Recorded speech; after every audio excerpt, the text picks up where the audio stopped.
rise for the graduates. Stand up.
2014 processed in.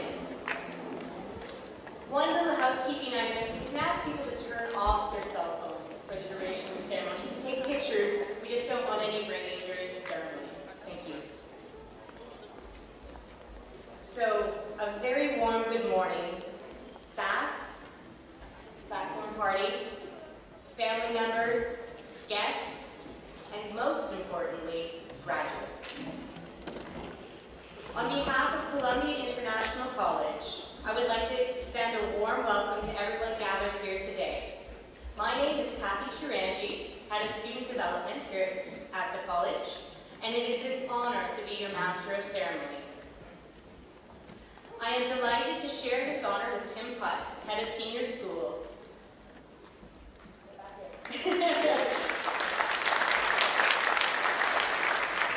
And now I will introduce the platform party. I'll begin with the platform party baby seated story.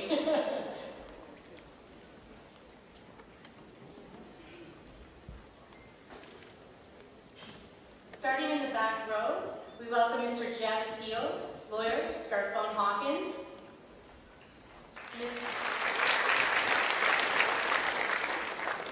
We can save our applause to the end, okay? Mr. Rhett Joseph, Admissions Manager, Columbia International College. Mr. Xiao Shan Yu, Residence Director, Student Services, Columbia International College. Mr. Jinbo Chen, Student Recruitment Officer, York University. Mr. Tabit Abdullah, Associate Dean, Liberal Arts and Professional Studies, York University. Ms. Jill Vermont, Executive Director, the Duke of Edinburgh's Award. Ms. Jess Damry, Liaison Manager, University of Ottawa. Dr. Carolyn Ford, Manager, International Undergraduate Recruitment, Western University. Ms. Shelby Verboven, Director of Student Recruitment, University of Toronto, Scarborough. Ms. Ting Lee, Recruitment and Liaison Officer, University of Toronto, Mississauga. Ms. Leanne Stillman, International Admissions Coordinator, Guelph University. Ms. Yoon Uth, Liaison Officer, International Student Recruitment, Ryerson University. Ms. Yue Xin Wang, International Recruitment Officer, Brock University.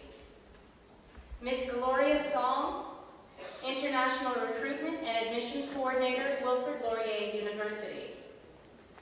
Mr. Jeremy Elia, ESL Department Head, Columbia International College.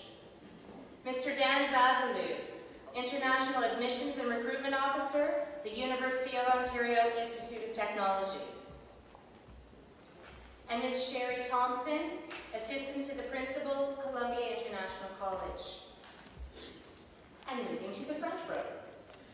Mr. Andrew Milne, Science Department Head, Columbia International College. Ms. Daniela Marcoux, Mathematics Department Head, Columbia International College. Mr. Andre Jardin, Director, Undergraduate Recruitment and International Faculty of Mathematics, University of Waterloo. Mr. Henry Zhang, delivering the vote of thanks. Mrs. Pauline Kahn, Executive Director of the Hong Kong Admissions Office, Columbia International College. Dr. Martin Singer, Dean, Liberal Arts and Professional Studies, York University. Ms. Elisa Umohoza, also delivering the vote of thanks. Ms. Christine Davis, the first principal of Columbia International College. Mr. Ron Rambert, current principal of Columbia International College. Mr. Clement Chan, founder and executive director of Columbia International College. Ms. Diane Crocker, registrar, University of Toronto, Mississauga. Ms. Carmela Munoz.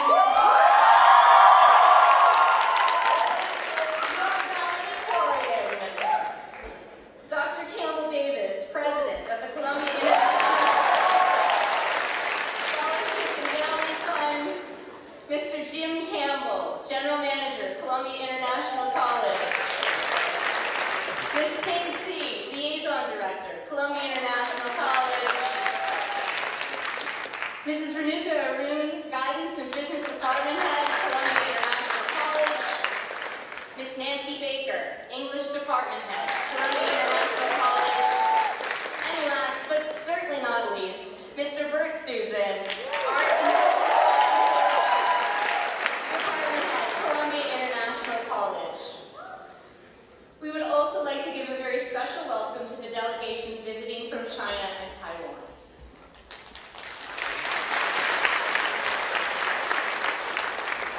Graduates, today is a celebration of your accomplishments. It is a proud moment for all of us here, staff, parents, and friends, as we watch you graduate and bring this chapter of your life to a close. Please rise and join Mr. Lawless and our school band and choir in singing our national anthem.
It's my privilege to introduce our first speaker of the day. I'd like to call upon our fearless academic leader at CIC, Mr. Ron McBaron. In addition to serving at CIC for the last 35 years as a teacher, vice principal, and principal, Mr. McBaron has served on many community organizations and boards, including Industry Education Council.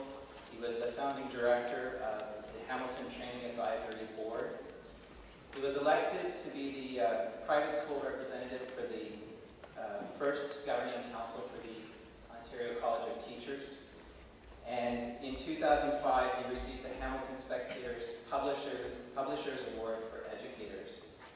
He's currently the chair of the Independent Schools Association of Ontario, and he's the past chair of Hamilton Crime Stoppers. He's also an avid table tennis player, so you should know that. Mr. McBaron.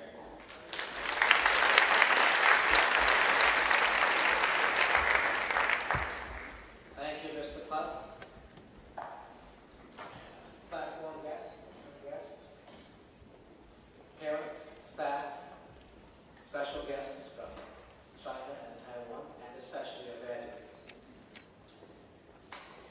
If my speech today is a little disjointed, as my past ones have not been, I have to blame our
majority of graduates were looking for a career in business, and so we adjusted our total care and our academic delivery to prepare students for the world of business.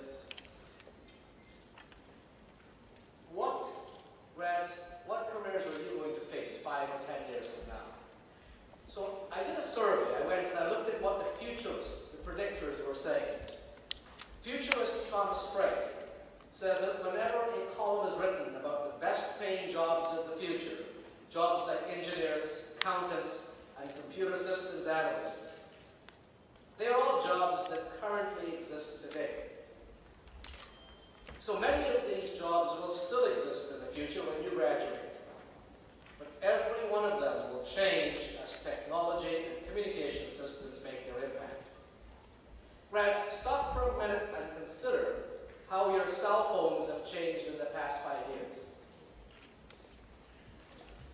What will they look like 5 years from now? Howard Rheingold, who is a critic, writer, and teacher, who specializes in examining the implications of modern communications on society, predicts that the role of sensors in phones and sensors in the environment will turn the mobile phone into what he calls a remote control for the world. And this will make a huge impact in the next 5 years. We're already seeing blood sugar sensors for diabetics that plug into phones, sensors for environmental pollution. Rheingold thinks we will rapidly see the growth of body-oriented sensors. Smartphones plus sensors in the body and sensors in the environment lead to a new medium unlike the smartphones as we know them today. As a general rule of thumb, grads, and this has been true for the past 30 years, as a rule of thumb, 60%, 6 out of 10 jobs, 10 years from now, have not yet been invented. With that in mind, Thomas Frey put together a list of 55 jobs that will be in high demand in the future by the year 2020. Just about the time most of you are graduating university. I picked what I consider to be the top 10 unconventional jobs. And listen to these, it's interesting. A waste data manager. Waste data manager. Achieving more streamlined data storage in the future will require deduplication of specialists who can rid our data centers of needless copies and frivolous clutter. Think about that. A waste data manager. Urban agriculturalists. Why ship food all the way around the world when it can be grown next door? Next generation produce growing operations will be located underground, often beneath the supermarket itself. Think about that. Avatar designers, you've all seen the movie Avatar, right? Avatar designers, the next generation of avatars will become indistinguishable from humans on a two-dimensional screen. However, avatars will only live in the computer world for a short time longer. He predicts it's only a matter of time before they emerge from the computer and appear as visual beings, three-dimensional beings, walking among us and working with us. Once an avatar goes through the radical metamorphosis from an image that you see on screen to a three-dimensional image that joins us for dinner, carries on conversations with our friends, and attends meetings for us, we will see work start on even more realistic avatars, ones that we can touch. This could be happening 5 to 10 years from now. And then there's avatar relationship managers. As we enter the realm of using avatars, we have to manage the way they relate to other avatars or other people, so they don't say the wrong things. Here's another interesting job in the future, a 3D food printer engineer. 3D food printer engineer. Pushing the envelope for 3D printer technology even further will be the coming age of food printers, converting 3D printers to work with cartridges containing food stocks that will prove difficult and demanding on a number of levels. Those who can solve this kind of problem will be in high demand. I like this one to myself. Social education specialists. We learn from each other. But what is it that we learn from others that is valuable? How do we structure our circle of friends as a highly influential group that we rely heavily on to to give us a constant stream of truly valuable information and advice. Think about that. I like this one best. A data hostage specialist. A data hostage specialist. Holding people as hostages, and we know of a terrible, terrible situation in Nigeria. We won't pray for the least of our girls. But holding people hostages is very messy. But holding data hostage is a less risky crime that can be done remotely and has the potential for far greater rewards. This is especially true if the country you're living in condones your actions. This type of activity will give rise to the likes of data hostage negotiators, data retrieval specialists, etc. Then another interesting one, a nanotechnology strategist. Looking further ahead, he says, the convergence of nanotechnology, neurotechnology, and mobile technology will revolutionize the devices and the way we interact with them. Think implanted sensors and chips in you, connected to our brainwave activity. It's not too hard to imagine. In fact, the US Army is already testing them now with insect robot spies called drones to be used against terrorists. Drones are controlled from a great distance, are equipped with a microscopic camera and microphone. They can fly to and land on human beings using an integrated needle to take a sample of your DNA, and it feels like you've been bitten by a mosquito. That's the real technology today. And the one that's nearest and dearest to my heart, I'm sure to those of us on the stage who will be octogenarian soon, it's called octogenarian service providers. An octogenarian, by the way, is when you turn 80 years old and so on, right? As the population continues to age, we will have record numbers of people living well into their 80s, 90s, and 100s. This large group of active seniors will provide the demand for goods and services not currently being addressed in today's marketplace. So that's interesting. Look at all the wonderful potential jobs that might exist in the future that don't exist now, and try to think, how do I prepare myself?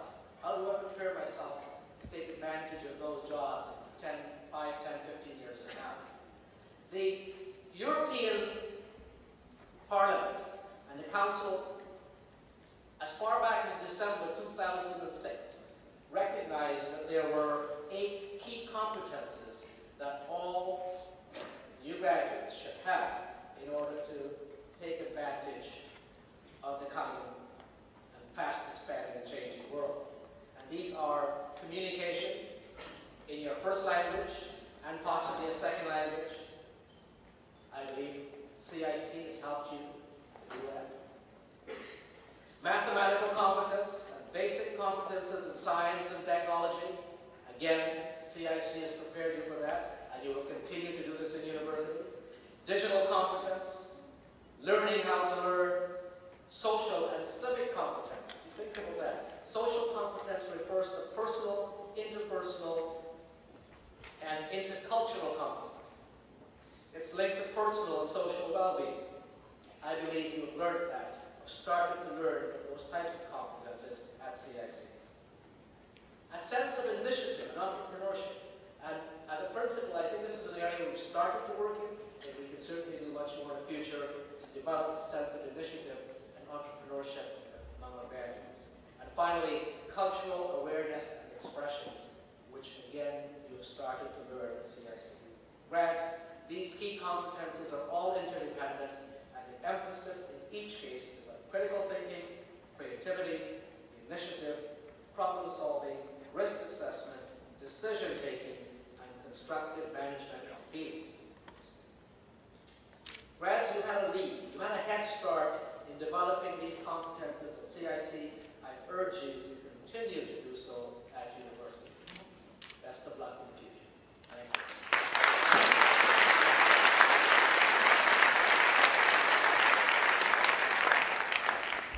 Thank you, Mr. Rivera. It's my pleasure now to welcome Diane Crocker, the Registrar and Director of Enrollment Management at the University of Toronto, Mississauga, to deliver our keynote address.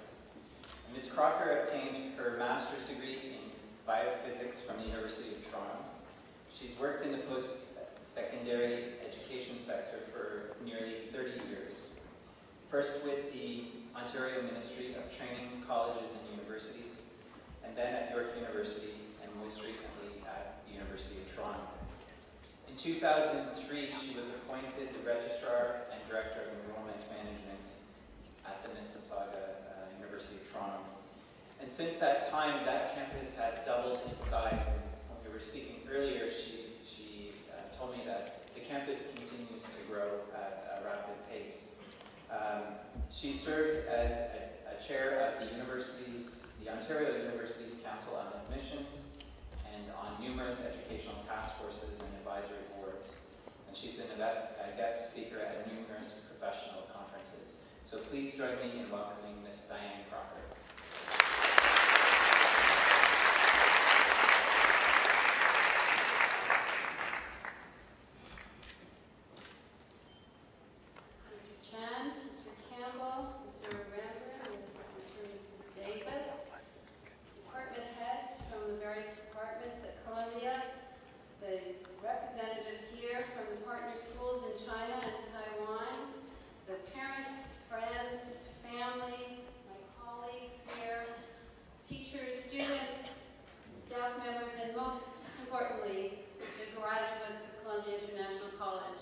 Congratulations.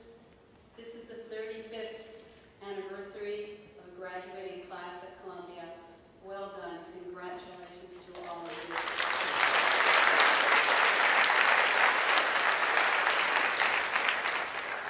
So first of all, good morning. This is a very, very exciting and great day.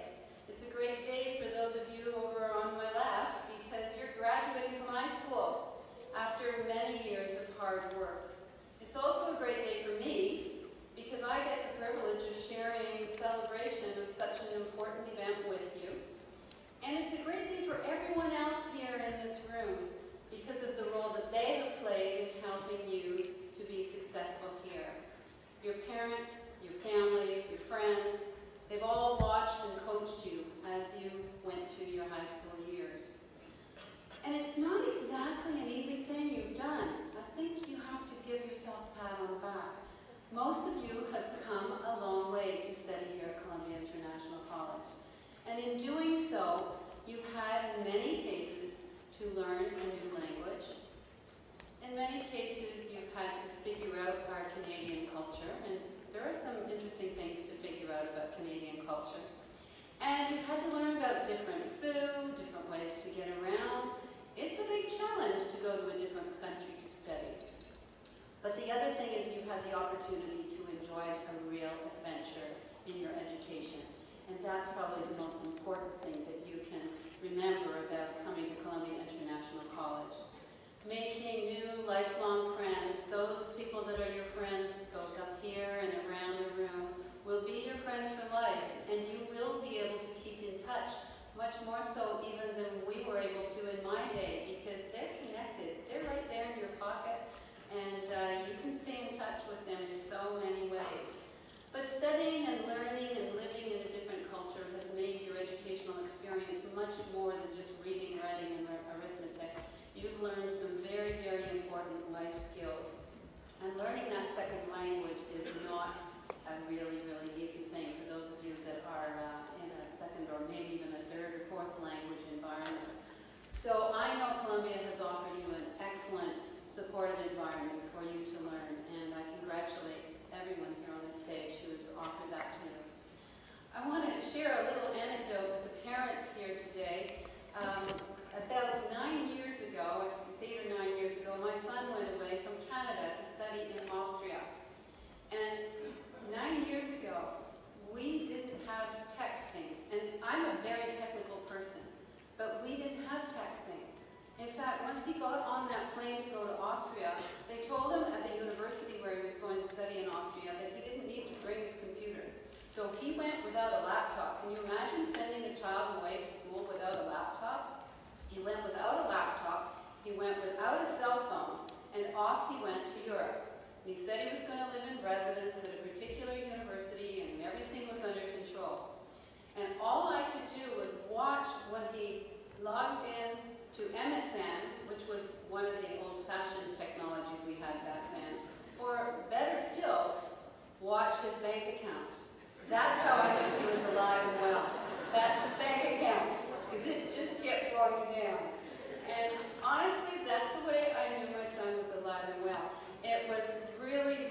stressful. Now, I know not all of the parents here in the room have the access to technology that your children do here in Canada. To be able to get on and text somebody from anywhere in the world. I know that Wi-Fi isn't available in every home in the world, but it's coming, and I know you've been able to connect more closely with your children, and perhaps sometimes it hasn't been an easy connection because they don't respond instantly, which is what we're getting used to doing. But I do want to let you know that the ages, as Mr. Amber mentioned earlier, are changing very quickly.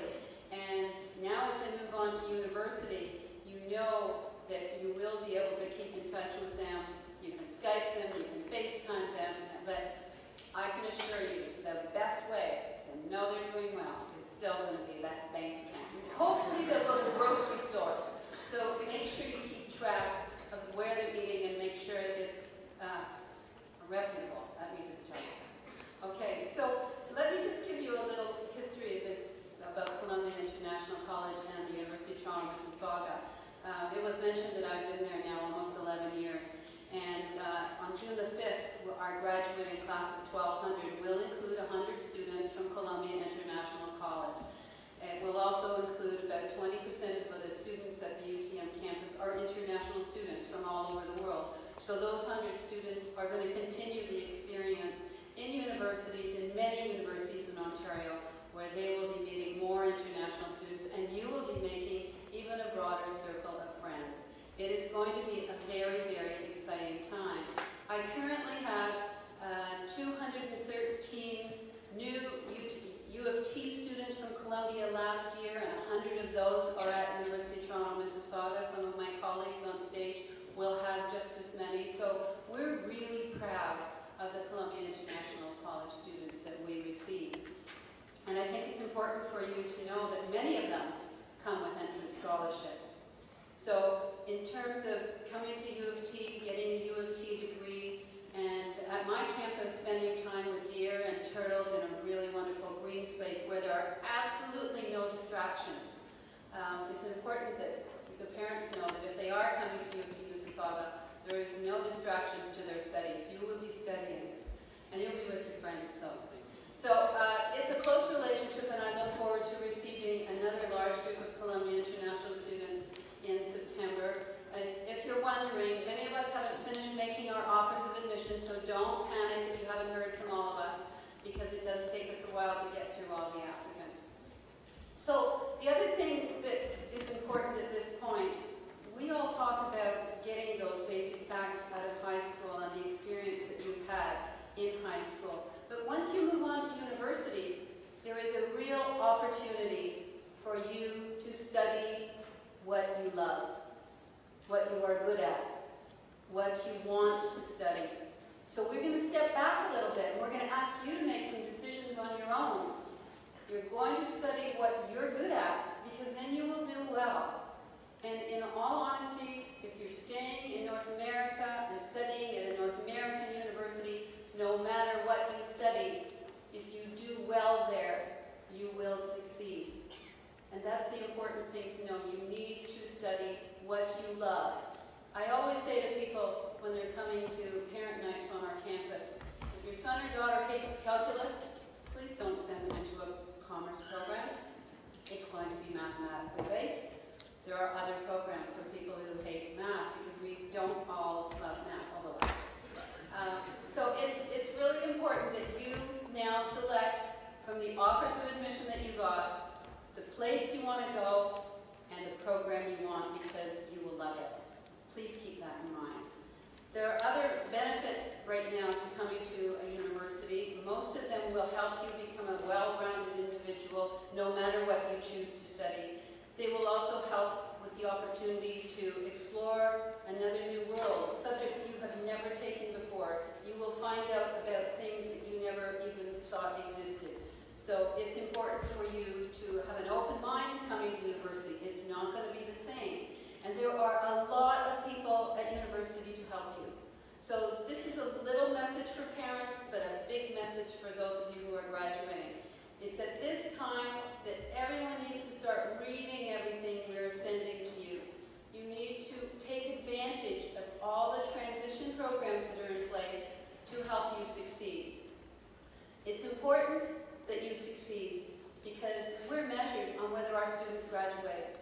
So it's important for us to see that you graduate. Some students will take more than 4 years to graduate from university. Some will be in programs that offer studies abroad, international experiences, internships, placements, work experiences. It may take them longer than 4 years. I say that because I remember the Austria experience with my son, who loved it there, and he thought that at least one study term should be spent skiing. Bear these things in mind. It may take them a little longer than 4 years, but they're growing, they're succeeding. And the one thing I would like you to do for your parents is let them know how you're doing. Give them all the good stories.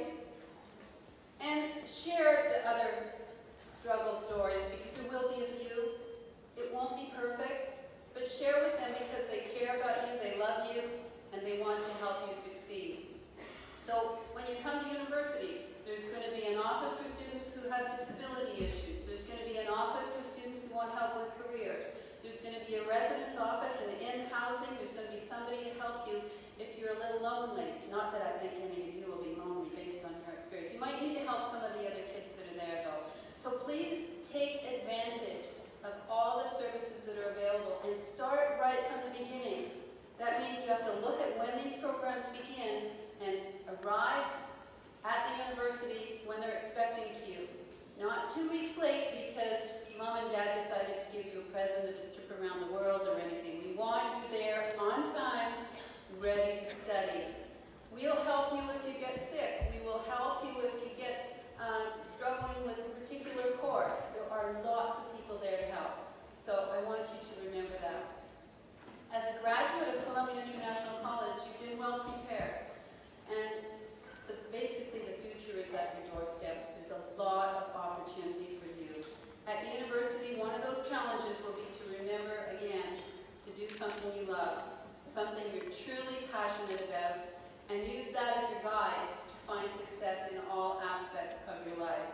By doing so, you will make your parents, your families, and this school very proud of you.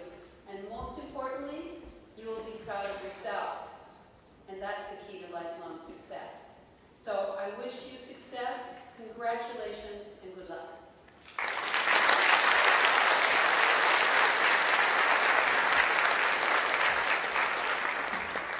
Thank you, Ms. Crocker, for your beautiful words. I'd like to call upon a very special guest with us today to say a few words to help us celebrate our 35th anniversary. Christine Davis was the first principal of Columbia International College in 1979, and I can only imagine how different Columbia International College is today for her, just looking around this room. So please join me in welcoming Ms. Davis.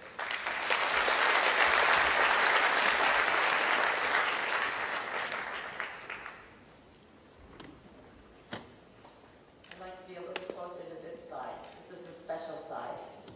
I just have one word. Wow! I can't believe it. I'm so emotional today. I almost can't say my speech that I've actually organized here. I just can't believe how far Columbia has come, the journey that Columbia has taken for the last 35 years, and I feel so honored to have been part of that journey. And you know, Columbia started as a dream by one family more than 35 years ago. And that dream, wow, is here. But you know, today is not just about Columbia's dream. It's actually about your dreams for the future. And it's not just about Columbia's journey, tremendous as it's been. It's about the journey that you've taken to get here, and the journey that you are going to continue to take with you from here on. And I think it's a journey, and I think some of you, hopefully, are already forming your own dream for greatness in the future. And it started here at Columbia. So, 35 years ago, which I still can't believe, we started in a little schoolhouse, a little red schoolhouse on the mountain. And you probably know the mountain in Hamilton, up the hill. And perhaps some of you have heard about the little schoolhouse. And you know, Columbia, the first graduating class, could have filled up that front row. There were 9 people. And I heard today, I think there are 750 of you. Wow, I just can't believe it. Just can't believe it. So, you know, the thing about that little school was that school had already some very clear values and principles and what that school wanted to achieve with those 9 people. And it wasn't just, I mean, those 9 kids were smart to begin with. Just like you guys, you're smart to begin with when you came here. So it wasn't just about being smart, right? It was about different kinds of learning. It was really total care, which is now called total care, but even back then it was total care. It was preparing you for life in another country and preparing you for life in a university in another country. And you know, that's a very hard adjustment to make. Even for people growing up in Canada, it's a very hard adjustment to make going to university. And even more for people coming from another country. And so that was really Columbia's goal from the beginning and is still their fundamental value today. So one of my roles at Columbia 35 years ago was to hire the first teachers, some of whom are still here today, and they know who they are. And you know, back then, with 9 students, there were almost as many, if not as many teachers as there were students. So there was total care because every student had a teacher looking after them. And so there was lots of attention, no discipline problems, but you know, I think that's still true today too, right? Everyone's good. So I have to say, everyone did get top grades. Everyone did get into the university of their choice. And I believe that's Columbia's journey. Columbia's successes has been that 100% university acceptance. You guys have choices. And you know, the top universities that are sitting here on stage, they want you. You have choices. And it's because you made the decision to come here. So Columbia's journey is your journey. And you know, just like Columbia's journey, it wasn't always easy. And I know your journey probably wasn't always easy. And I know a little bit about this, not just because I was there at the beginning when there were some challenges, you know, to overcome, but I think I also know a little bit because I actually came to Canada as well from another country. And when I came to Canada, I didn't speak any English at all, and I didn't learn any English. There was no ESL back there, you know, back then, 35 years ago, or, well, no, sorry, that was longer than 35 years ago. I wish. But there was no ESL, so I went to school knowing no English at all. So of course I learned my best English from the other students. So I didn't always learn the best English, I learned some of the bad words too. But I'm sure that doesn't happen here, right? You're just learning that best English. I know that. So now here you are at Columbia, and here you are, and Hamilton has been your home. Columbia's been your home. Hamilton's been your home for quite a few years. And Hamilton, of course, has been the home of Columbia for 35 years. And you know, I know as a fact that you, all of you, have made Hamilton a better place to live while you've been here. You've enriched Hamilton. And I know you have a tremendous volunteer program where you go out and you contribute to this community. And it is well recognized. People know that. And people know the value that Columbia has brought to Hamilton. We heard a little bit about that last night at our special dinner. It's been a tremendous journey, and it's been a tremendous journey for you. So, we're here because success has been achieved. So far in your journey, it takes you here, you've been very successful. And I know, and you can be very, very proud of yourself. Your family can be very proud of you, and they are very proud of you. Your teachers can be very proud of you, because everyone had a part in your success to this point. But most of all, your hard work has brought you here today. And so, you're going to continue. And you're already thinking, I think, of where you want to go next and what you want to do. And you know, I hope some of you are forming a dream or a vision just like Columbia did 35 years ago. Perhaps some of you are thinking of starting your own company or your own business. I know you heard about a lot of different fields you could study, but don't forget, just maybe you can start your own business. Think big. Look around you. It's possible. It's possible. Perhaps one or more of you will go back and run your own country someday. That's what I predict too. Think big. So I'm just going to conclude because I think Columbia's journey is going to continue, of course, and your journey is going to continue. And I think Columbia would like to continue a journey with you in a lot of ways because you could be, you know, the past graduates have been very successful. We know you're going to do well. You're going to be an inspiration. You're going to be role models for future graduates. And you know there's an alumni office and a scholarship fund. And we want you to keep in touch. Now with Facebook and, you know, Instagram and LinkedIn and all of the ways that you're now keeping in touch, you can keep in touch with Columbia. You can be part of Columbia's future success and future graduates just like you who are going to really appreciate your input into their life and perhaps your support and your guidance. So I just want to wish you the very best in the future. I want you to stay in touch, and I want to just end by saying, well done, well done. Thank you.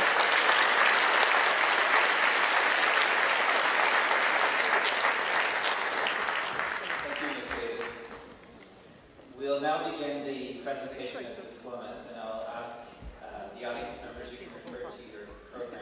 Starting on page 6 is a list of all of the 2014 graduates. I will be calling upon our university representatives to come to present the diplomas. And Mr. Abdullah from York University.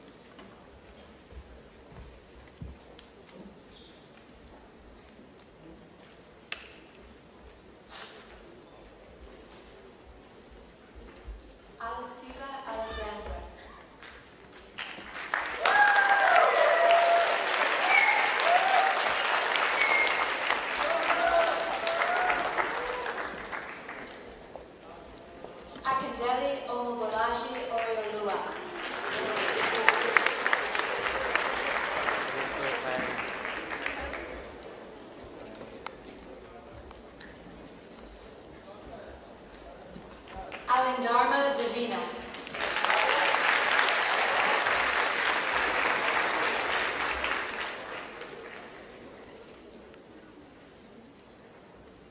Adisabutro Yusuf.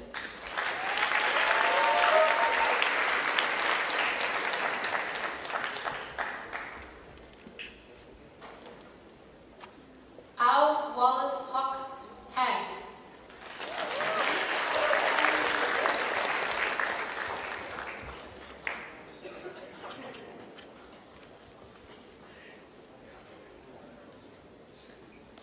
Adeoya Simon Fenn.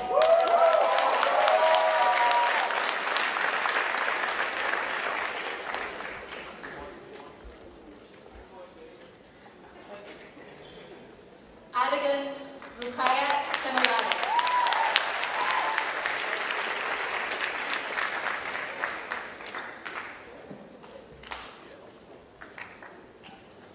Agan Mohamed Ose Mudiaman Julius.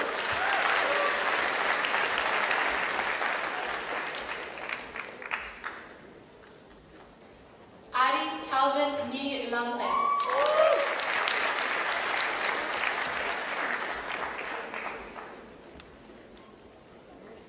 Igor Julie Brandy.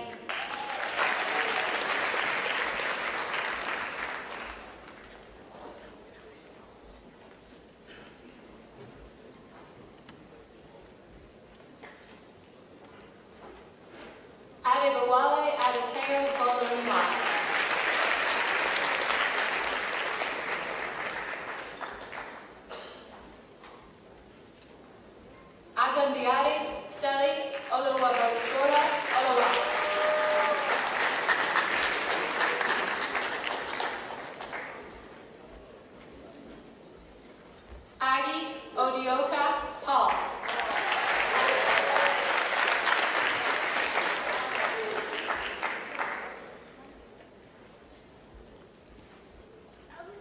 Amuso Gogo, Bettina Elodie.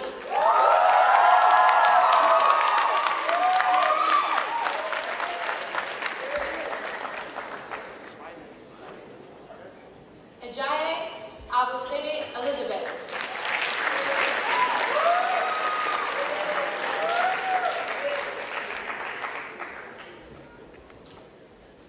Ajulo Ruth Moronki.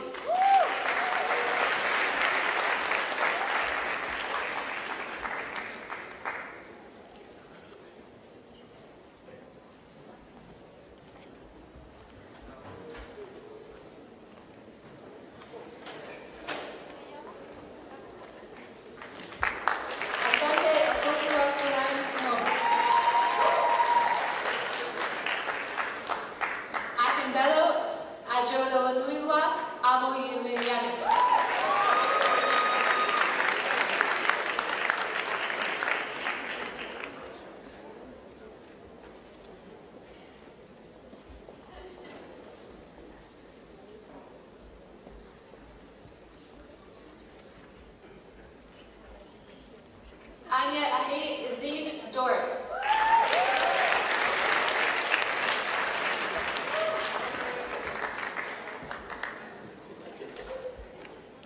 Anand Arit Oluwatobi.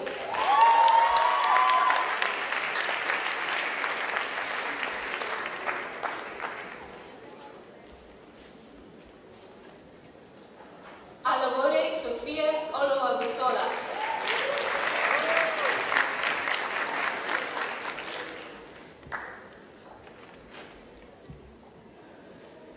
Akintoye and Deep Taiwo Victor.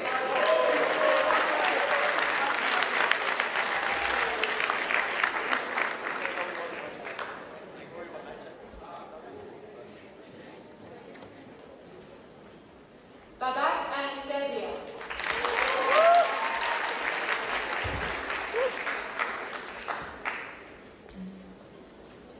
Abujandran Sefe Olua.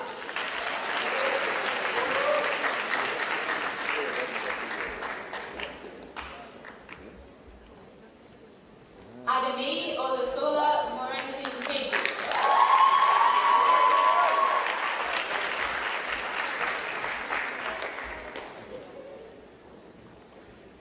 Beyai Janaba.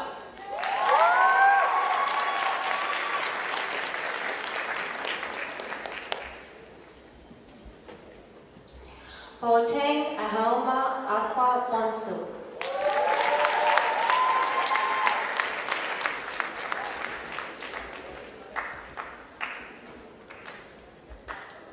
Bodi Musumolowa Omobawane.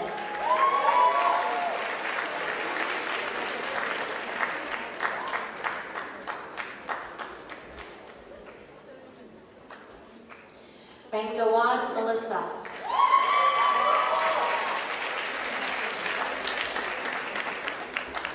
Thank you, Mr. Abdullah. I'd like to call Mr. Chen from York University. I'd also like to refer the audience to the screens which display the students, the graduates' photo, but also the universities that they've been accepted to and any scholarships that we're aware of. So please refer to Mr. Chen.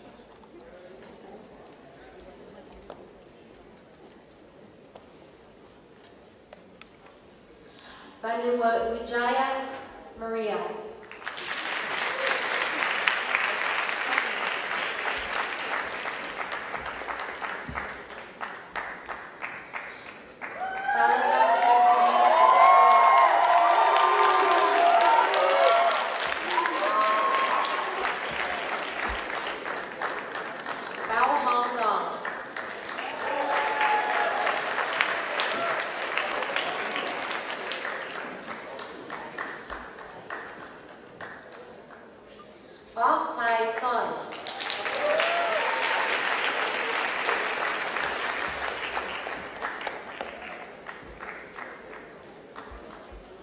Cho Xiang Han.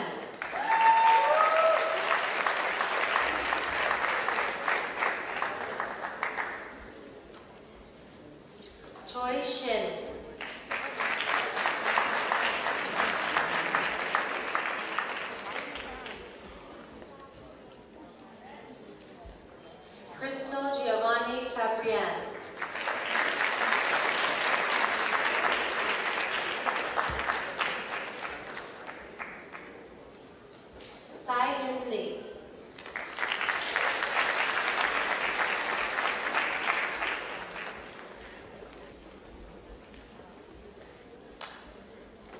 Chan Wing Yin.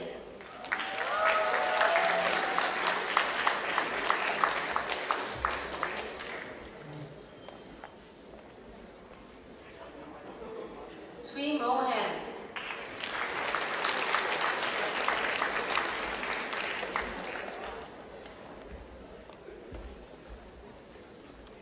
Chen Jingxi.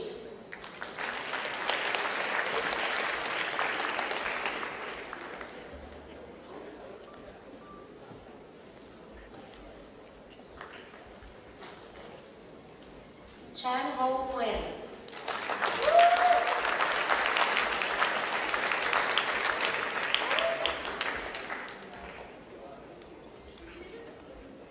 Chen Jia Yu.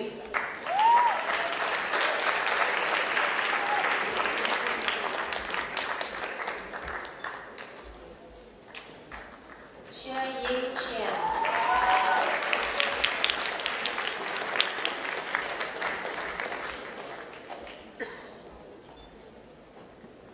Chan Chang Connie Vet.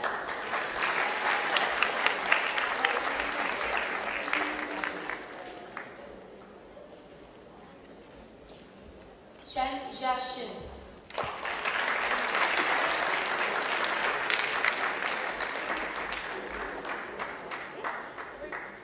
Chandra Henry.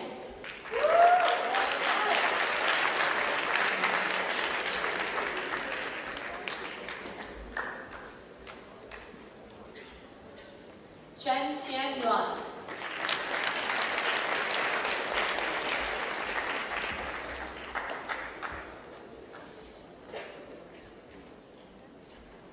Chen Hao Hao.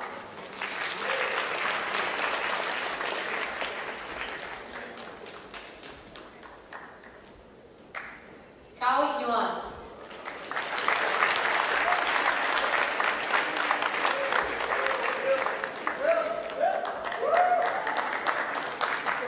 Sharon Kevin John.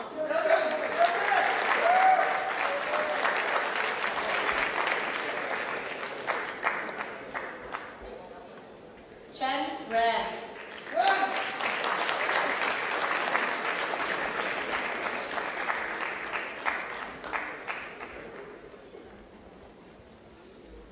Xiao Wei.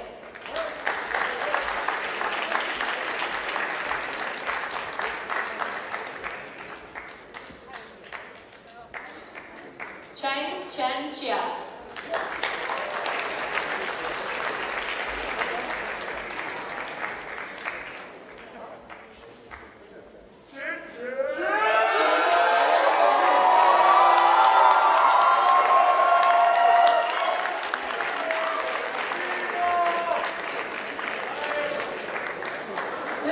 Joshua Chuck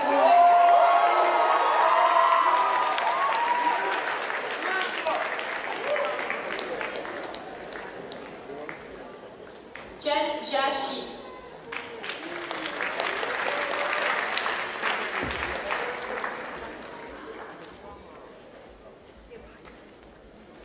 Jen Lian Hao.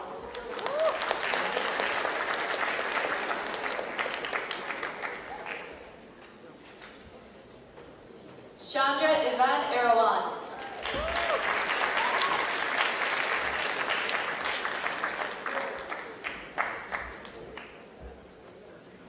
Chen Wan Busan.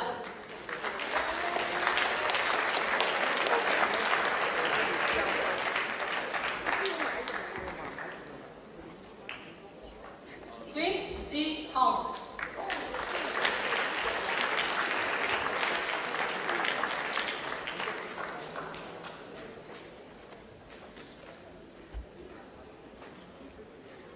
Cheng Jiayu.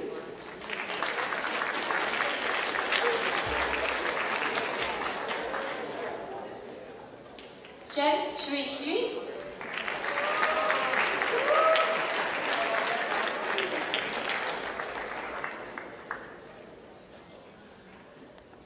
Thank you, Mr. Chen. I'd now like to call on Ms. Downery from the University of Ottawa.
Emma Philip Schmetka.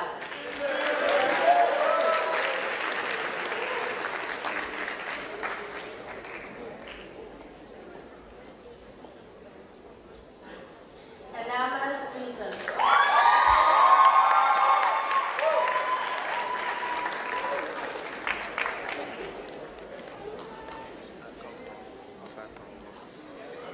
Sotu Nyanya Audrey.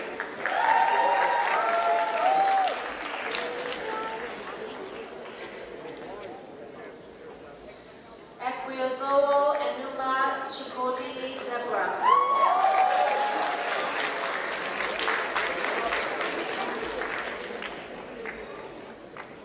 Iwan Ryan Barbara.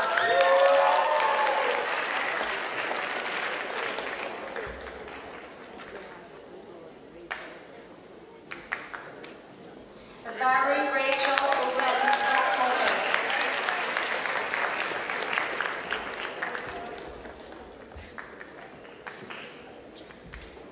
Effendi Timothy Cristianto.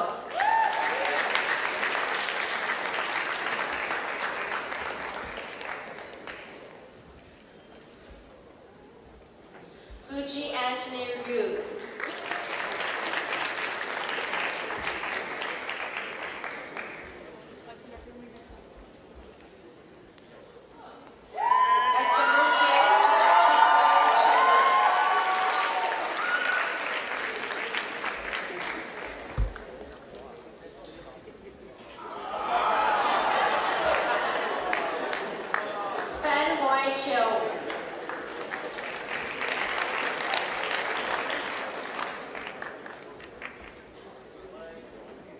Feng Jiajin.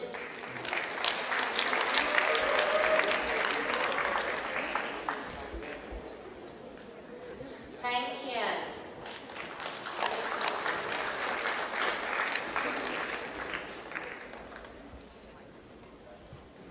Fidel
For the graduates, the award winners that are being presented, just a reminder that you're to move to the front rows, right?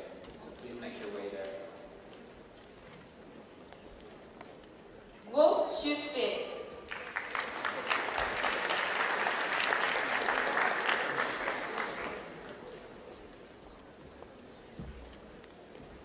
Guzien Samantha.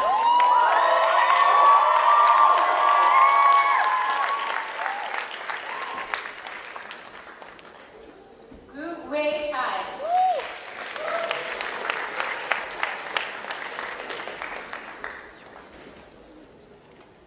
Ho Kai Yin.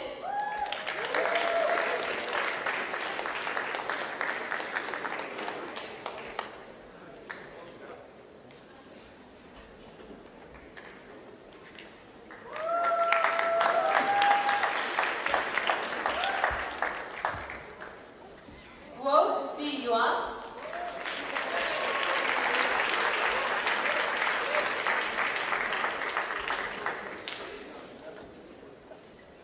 Gu Zhi Yuan.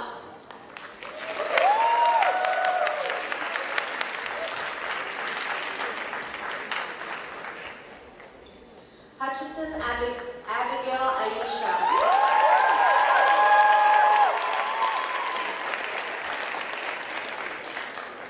Chang Nai Wen.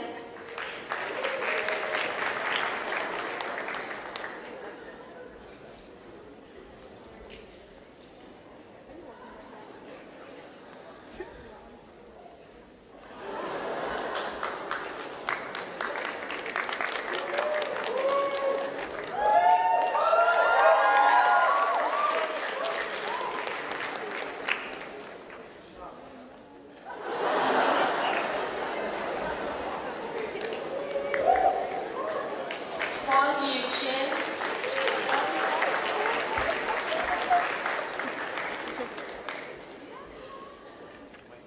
Huang Ji Wan.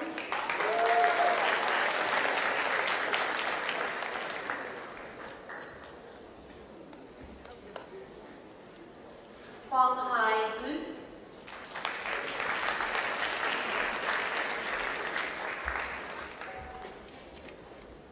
Huang Shenhua.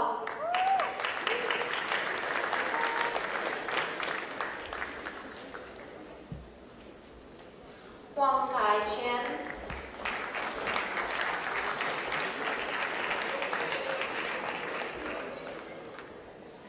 Han Nguyen Tuan Kiet.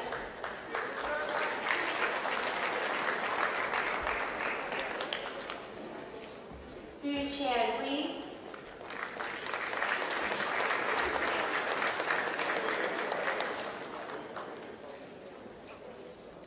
Hu Bu Jin.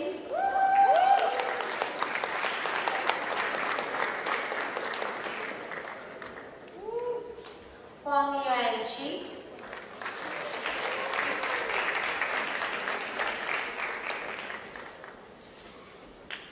Hao Xu Jing.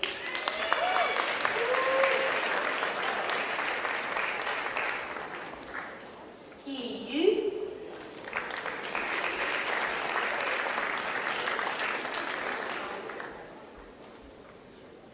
Helene Vincent.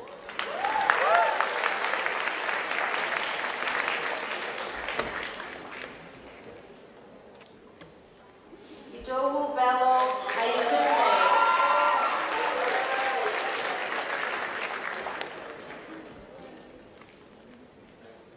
Huang Ji Wai.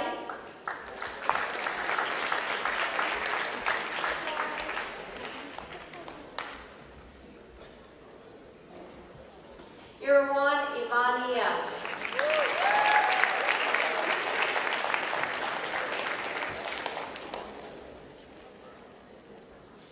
Ikechi Igona Chesley.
Jiang Ji.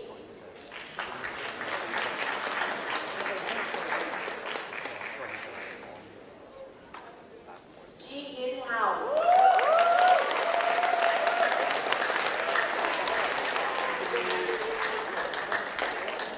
Jiang Tian Chen.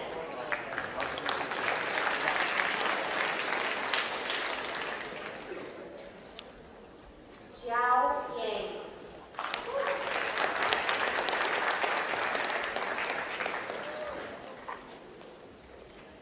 Johanna William Ita.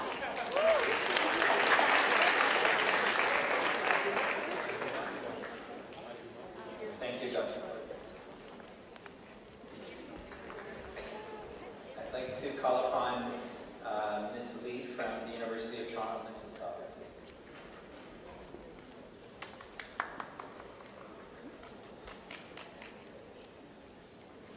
Julius Justina Michelle.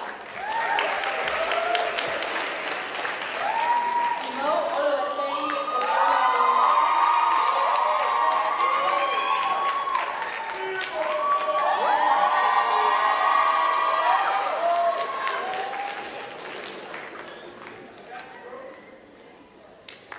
Khalifa Mohammed.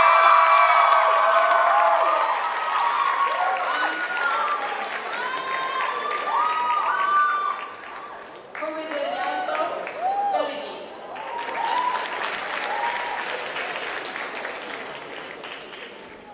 Kim Dong-hun.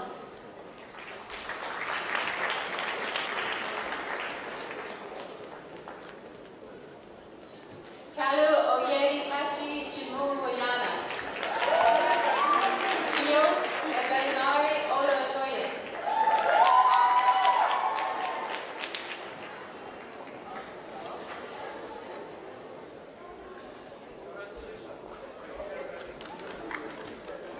Kelly Vitali.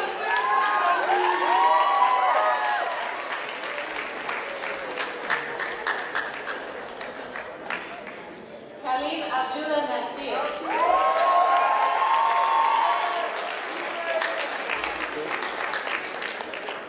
Slitson Igor.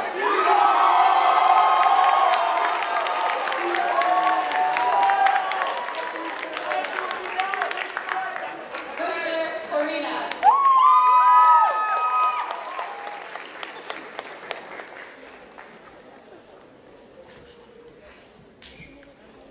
Kurzabayeva Akbora.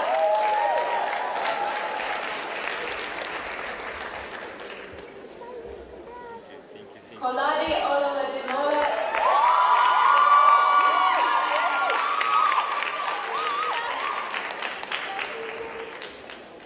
Kwong Chi Him Justin.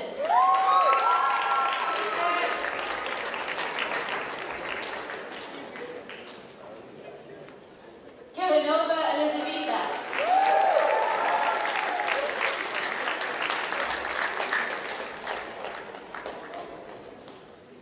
Kislev Zlata.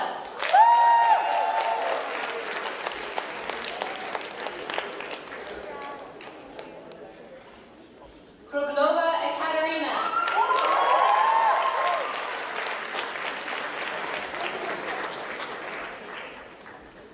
Lapteva Olese.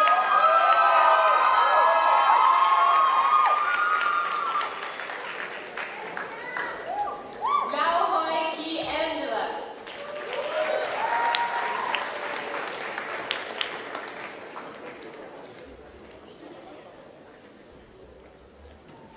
Li Wing Fong.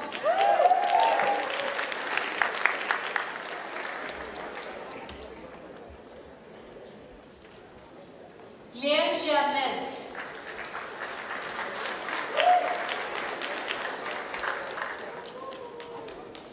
Yao Shintong.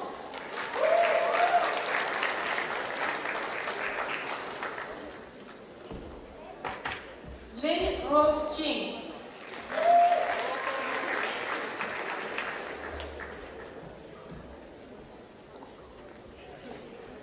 Le Tuan Trong.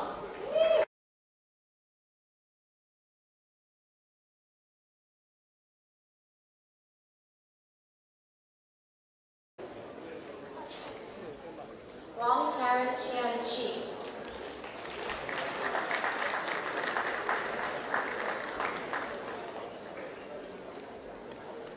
王宇选。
新手钱，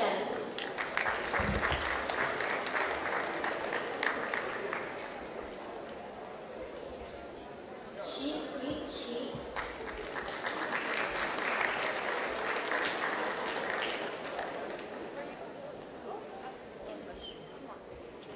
徐北北，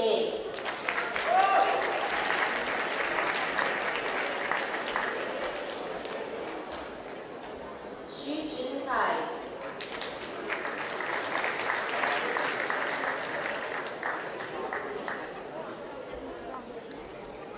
川连元，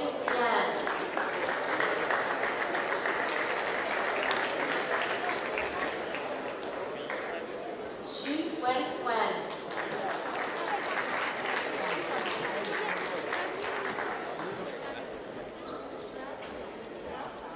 徐玉琪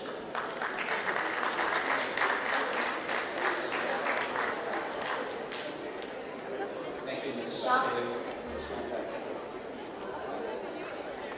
Ms. Verboven, University of Toronto, Scarborough.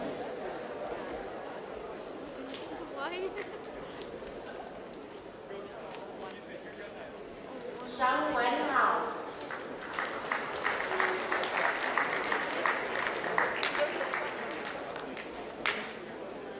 徐怡怡，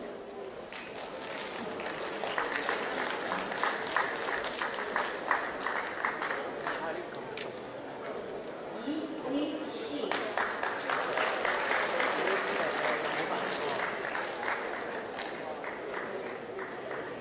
殷言玉。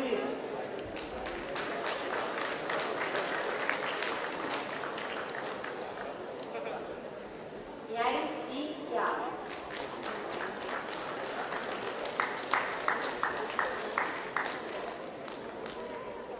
徐哲宇，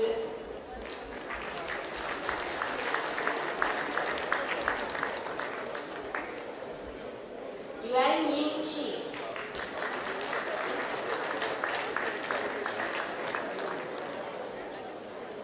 杨少庆。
Zhang Yuwen.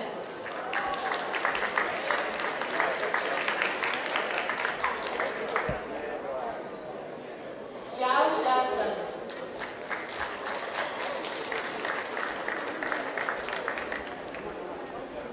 Zhang Ryu Han.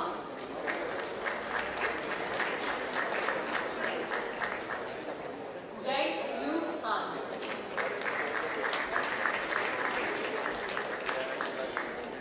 Zhang Feng Wei. Who won the state?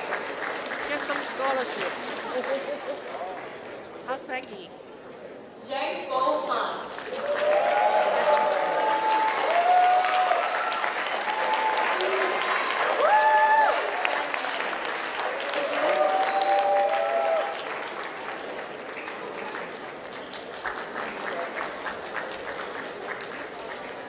Zhang Hao Cheng.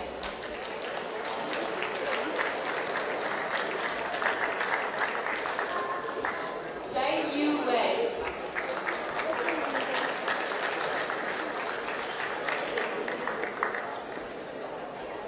Zhu Feng Yuan.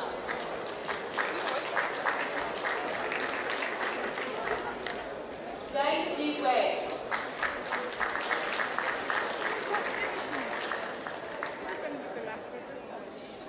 Yu Zheyi.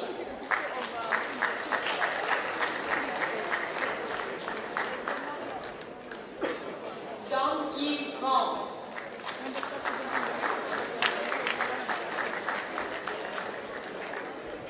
Yu Zi.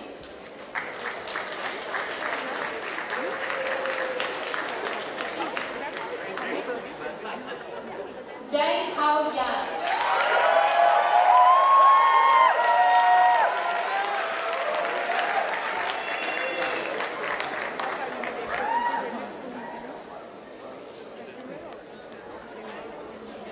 Esteta Christopher.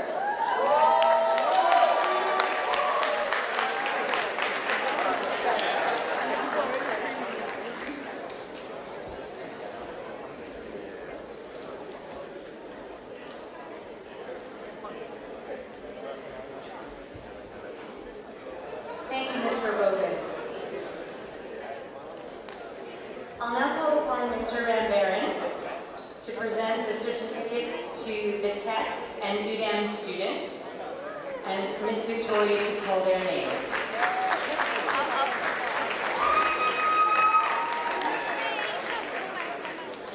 Alexa Aguilar Sarabia.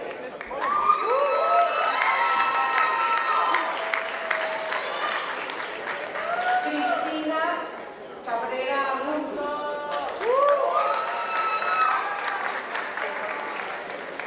Carlos Andrés Espinosa Salazar. Andrea Celeste García Rodríguez. Andrea Deyanira Hernández del Río.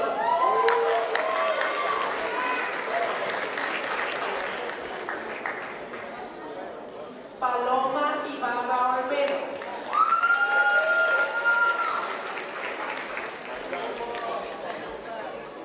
María Susana Jaime Cepeda.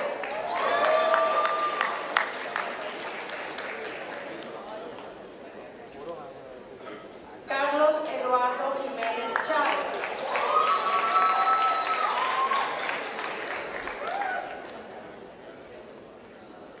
Roberto López Guevara.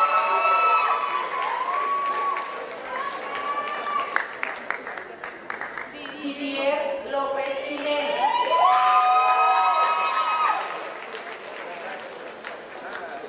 Jorge Andrés Ortiz Gutiérrez.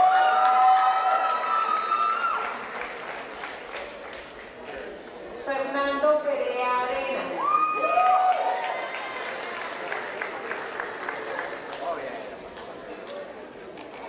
Gala Renoir Bello.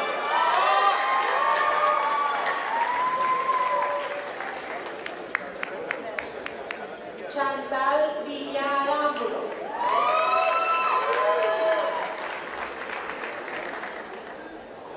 Cintia Paola.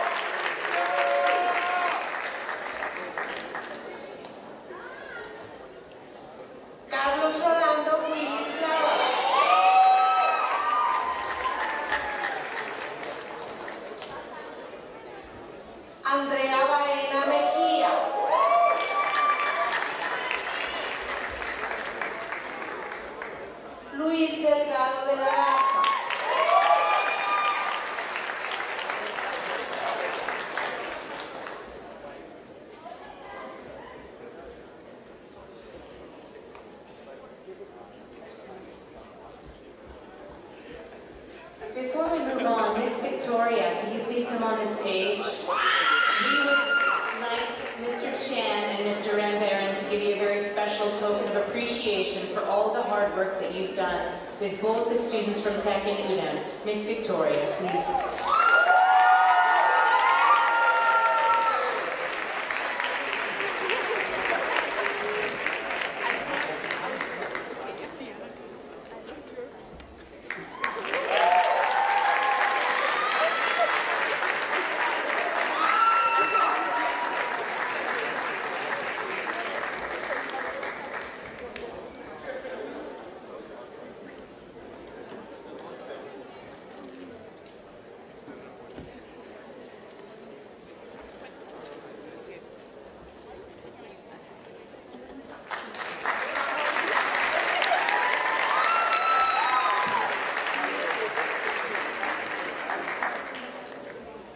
Congratulations to you all graduates.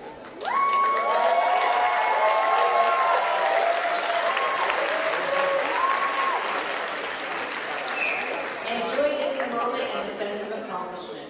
Okay? We've now arrived at a very special part of today's ceremony, the various awards and scholarships that are given to graduates for their excellence both within and outside of the classroom. Please refer to your program for the Student Leadership Awards that were given at a prior ceremony. And we now begin with the Governor General's Medal. I'll call upon Ms. Diane Crocker to present this to the top 4U graduate within the calendar year. This student has an average of 97.3% in his top 6 4U courses. Congratulations to Mr. Zhang Bohan.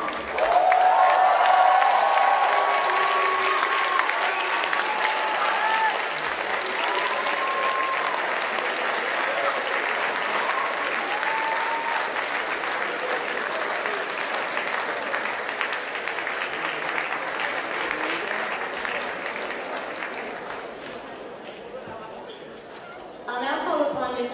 Christine Davis to present the Lieutenant Governor's Community Volunteer Award. This is awarded to an exemplary volunteer among the graduating class.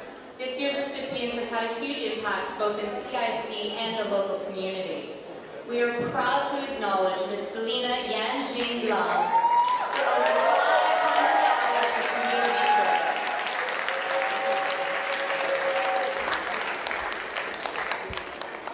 She's serving again by playing in the band.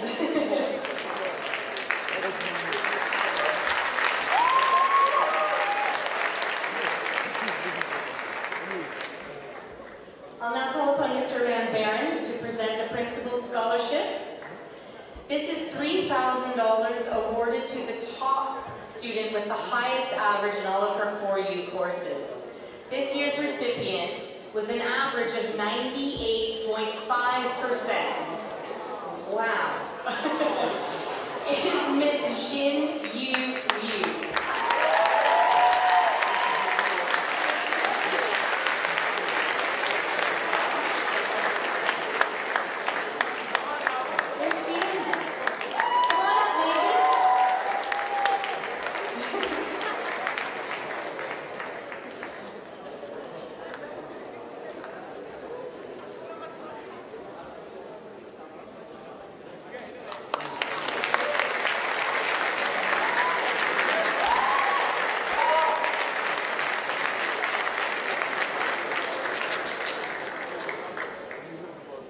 Mr. Rambaran, I'll ask you to stay up and present the Harold Mills Memorial Scholarship, which is $1,000 awarded in memory of Harold Mills, former principal, to a top 4U graduate in the social science stream. And congratulations goes to Mr. Fahim George.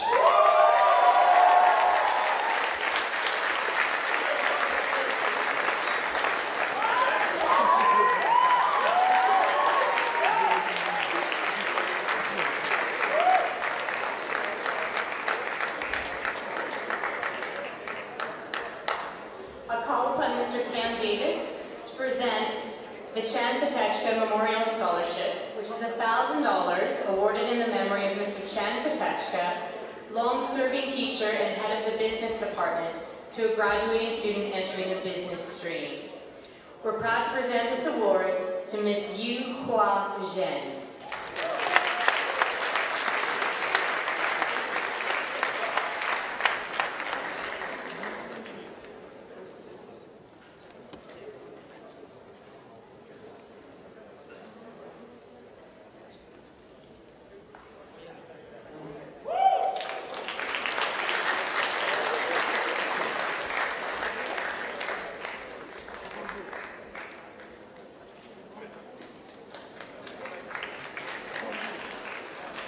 I'll now call upon Mr. Jim Campbell to present the Kevin Matthews Memorial Scholarship.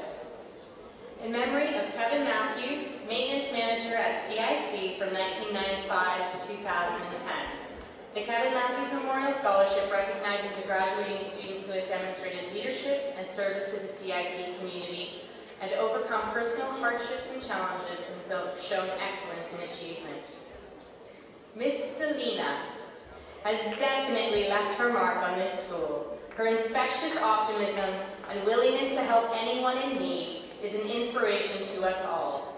I'm sure after she receives this award, we will hear her famous quotes that she's fantabulous and she's never been better. Congratulations, Selena.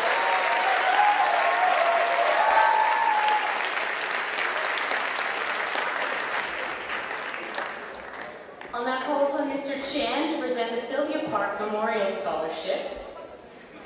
The Sylvia Park Memorial Scholarship is in memory of a Columbia International College graduate whose courage and determination throughout her battle with leukemia were an inspiration to us all. Each semester, this award is given to a graduating student who is an Ontario Scholar and has demonstrated leadership through their time at CIC. This year's recipient has been the head prefect for the last 2 semesters, where he led his team with humility and made all members feel valued and respected. This year's recipient is Jason Cho.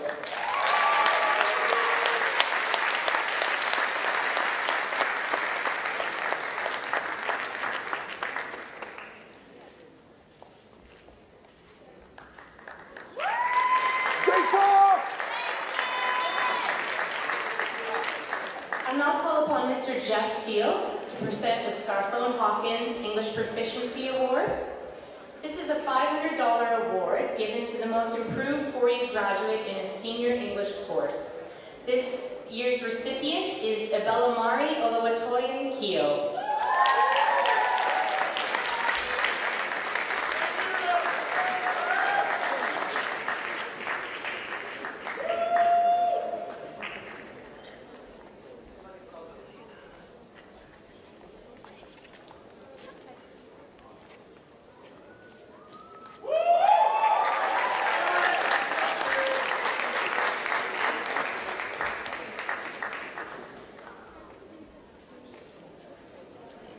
I'll now call upon Mr. Andrew Milne to present the Sodexo Scholarship. It's $1,000 awarded to the top 4U graduate in the science and math streams. This year's recipient is Bohan Zhang.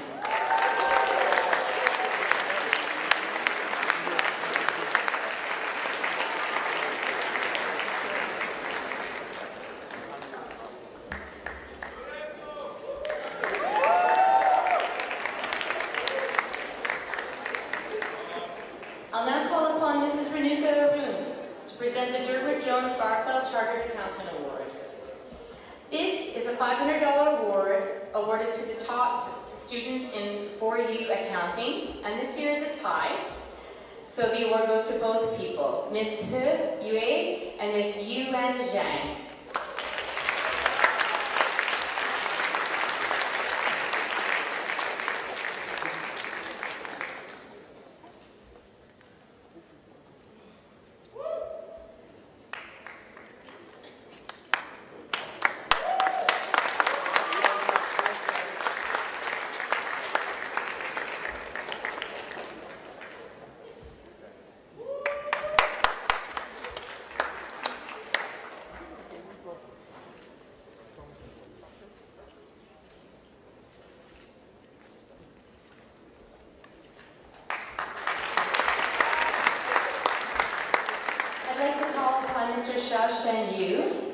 Director of our Residences, to give the Donnell Insurance Brokers Limited Residence Community Awards.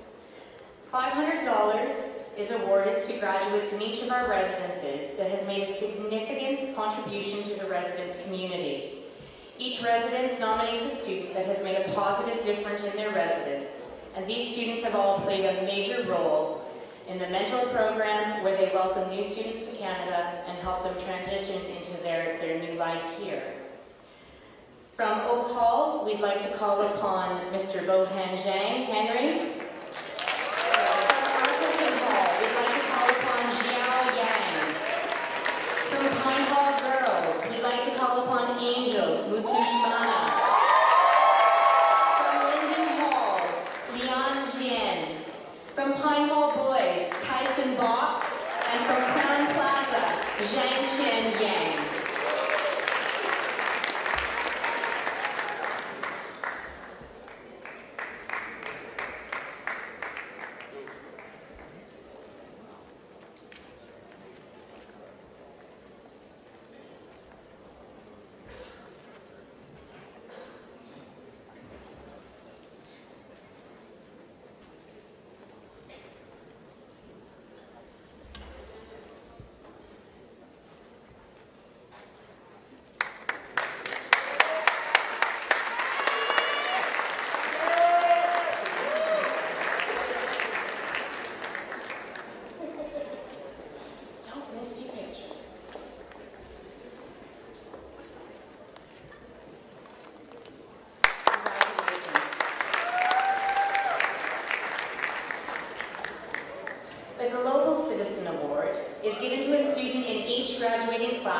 Who has demonstrated the wisdom to respect and strive to understand people of different cultures and grow from their encounters with them.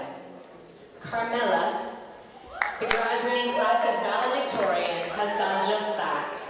Since her arrival in 2011, Carmela has shown a great desire to embrace and celebrate Columbia's diversity. She has been an exceptional leader among her peers, and we're very proud to recognize her with this award. Congratulations, Carmela.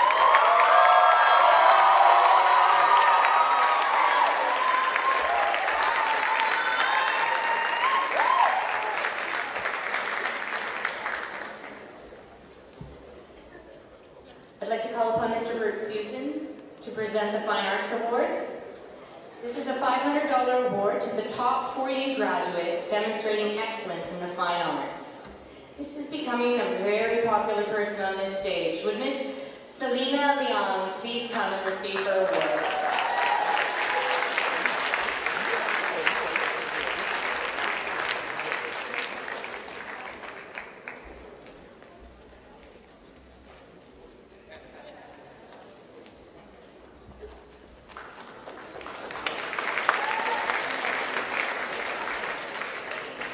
I'd like to call upon Mr. Tim Putt for the next award.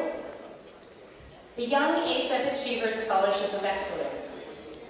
Each year, a semester YAA student is recognized for their good character, high academic achievement, and their commitment to the YAA programming. OC has been a model YAA student. His extracurricular involvement includes editor-in-chief of the International Youth Magazine, hosting the coffee house event for the residence activities prefects, starting up his own club, as well as being involved in a number of clubs and YAA activities. With his exceptional grades, it is no surprise that OC is this year's recipient.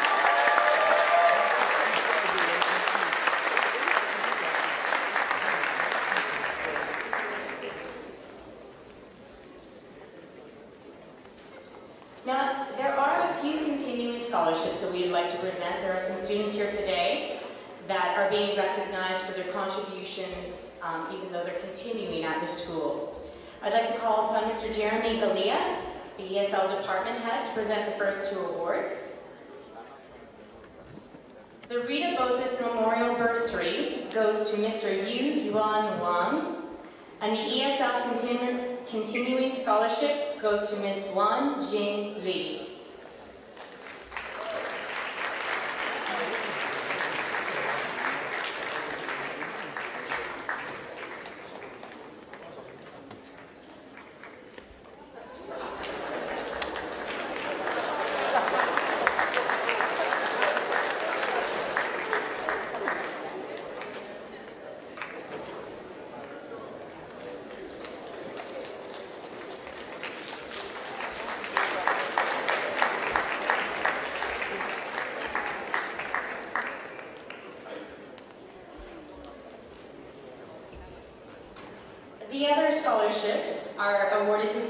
for their efforts outside of the classroom. I believe only one of them is here, but for the Internal Community Service Award for all of her service within the school, we'd like to recognize Ms. Jenny Jialing Huang. The Athletics Award goes to Mr. Dennis Kuznetsov.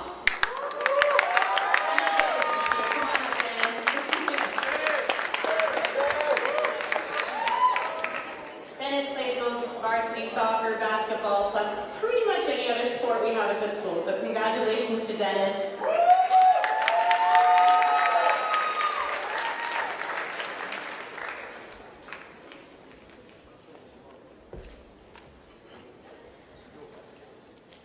And I know this last student is not here, but the Young Ace of Achievers White A Continuing Scholarship goes to Ms. Sarah Hagani.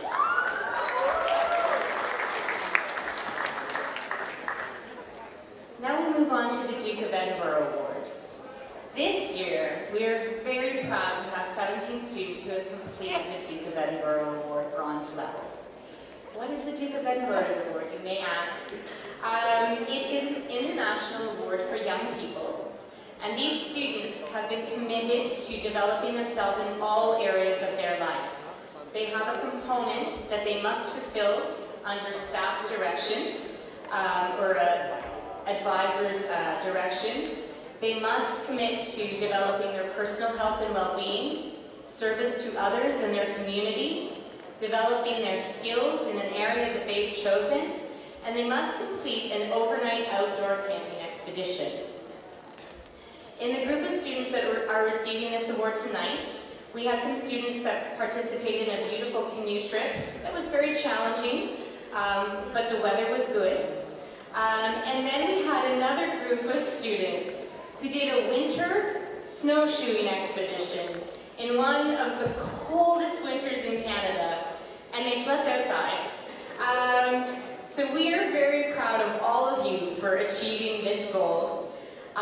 Miss Lou cannot be here today, but she is the one that took you camping and guided you through this process, and she wants to wish you the best of luck, and she's so proud of all of you.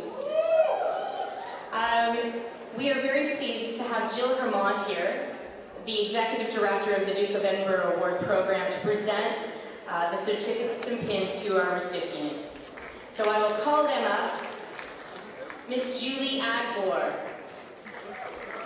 Faye Ian Lowell, Connie Chan Zhang, Nana Asotu, Jane Lee, Angel Mutu Yimana, Ngwala Natalie, Obi Obikudu, Tony Ogunmare, Aya Okunlola, Tony Oluwolo, Yudi Udofia, and we have a few students who are not graduating that have completed the award as well. Adez Apor, Ruslan Nikolaev, and Arina Amanova.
Congratulations to you all.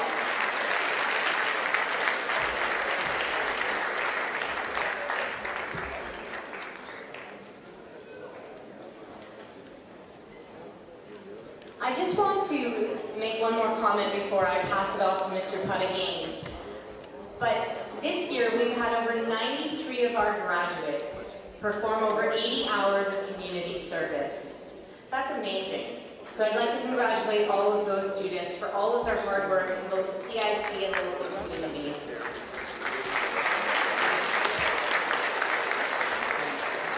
And now, I'll pass it back to Mr. Putt, who will continue with the presentation of university scholarships and top subject prizes. I'd like to call upon Ms. Diane Crocker from the University of Toronto, Mississauga, to present 10 scholarships of $2,000 each to the following students. Lee Chu Yu, Wang Dan Lei, Chu Yi Ruti,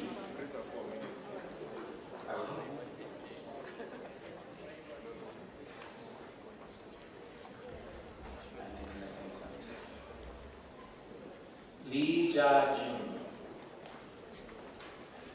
Jung Yu Hao,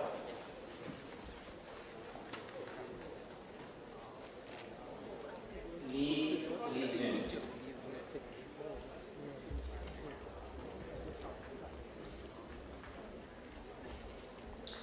Hao Yu Hung,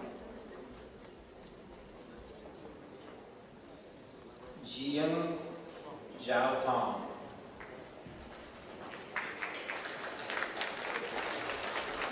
Yu Yiling,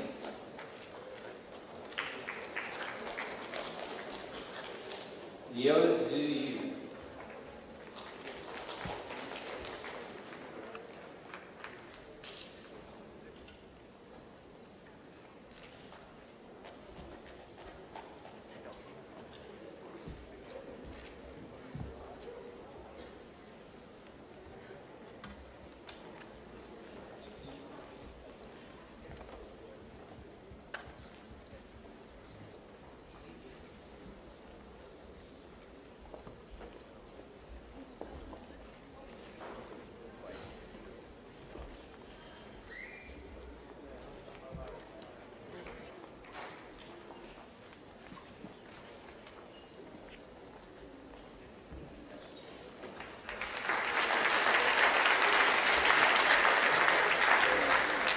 I'd now like to call upon Mr. Andre Jardin from the University of Waterloo to present the scholarships. We have 16 students who were receiving scholarships selected from the Faculty of Math. A significant number of our CIC graduates have been admitted to Waterloo this year, and most of them that were admitted will receive entrance scholarships based on their strong averages. The following students received a $2,000 entrance scholarship. Xing Zhao Chen, Xu Beibei, Pan Yu Yi, Zheng Yu Hao. Come on.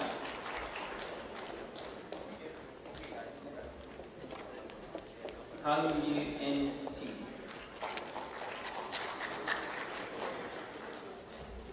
Yu Yu E Qing, Fu Yi, and Dai Yu Yan. I did want to point out that Chu Bebe also received a $10,000 engineering scholarship in addition to the $2,000.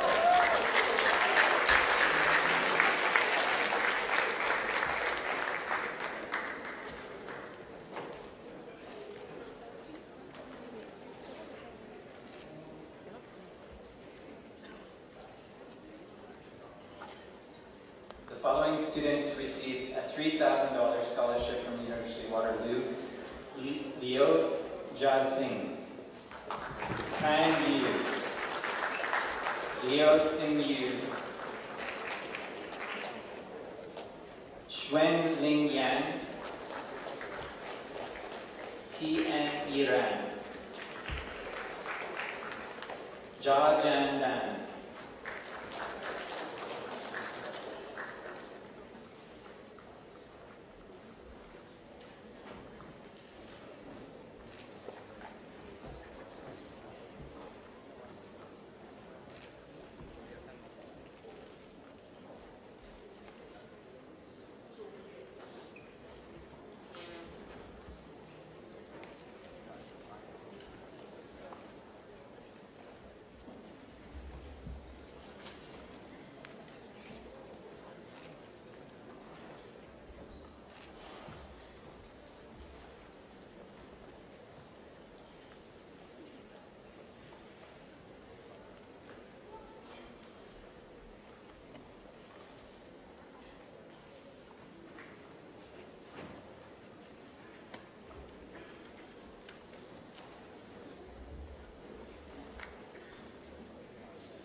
2 additional students received Computing and Financial Management entrance scholarships, Chen Jin and Tang Yi Su.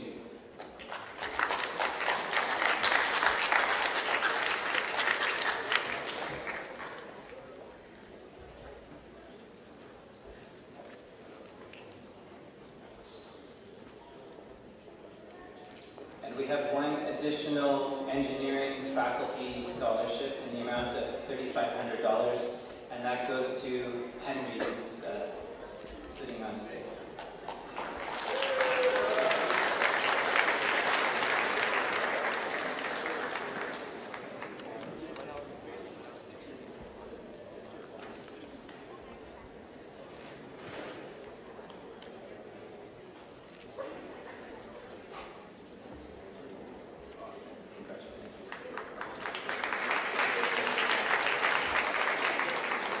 Now I'd like to call upon Dr. Martin Singer from York University to say a few words before presenting scholarships for the Faculty of Liberal Arts and Professional Studies.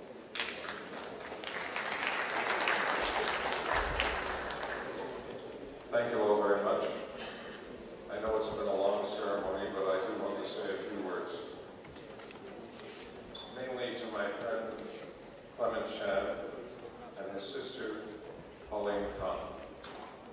They built this school, together of course with the founding principal. There's a message in there for all of your students.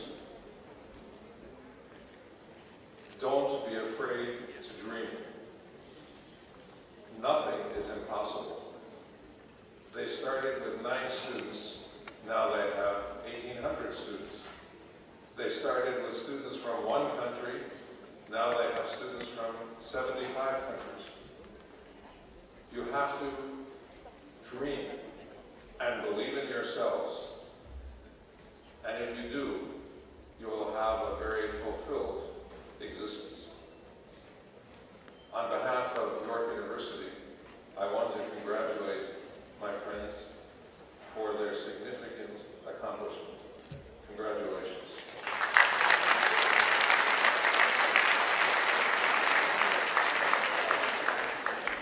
Now, I have, compared to some of my colleagues, very little to do.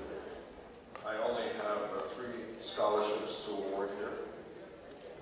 The first is in the total amount of $5,000, which consists of 3 different entrance scholarships put together.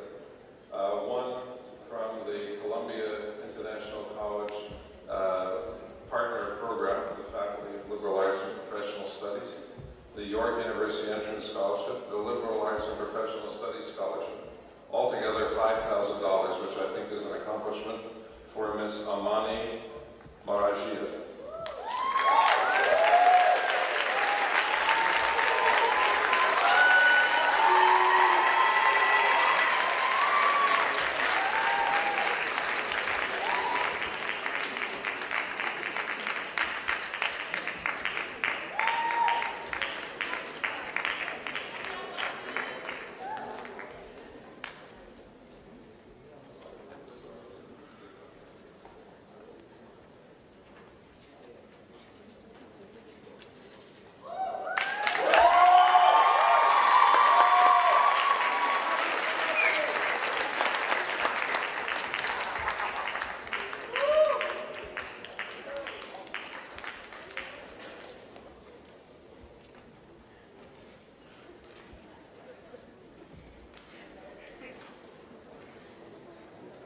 The second award, also for $5,000, again the same combination of awards totaling $5,000, is for Mr. Tai Bok.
3 scholarships in the amount of $3,500 each to the following students: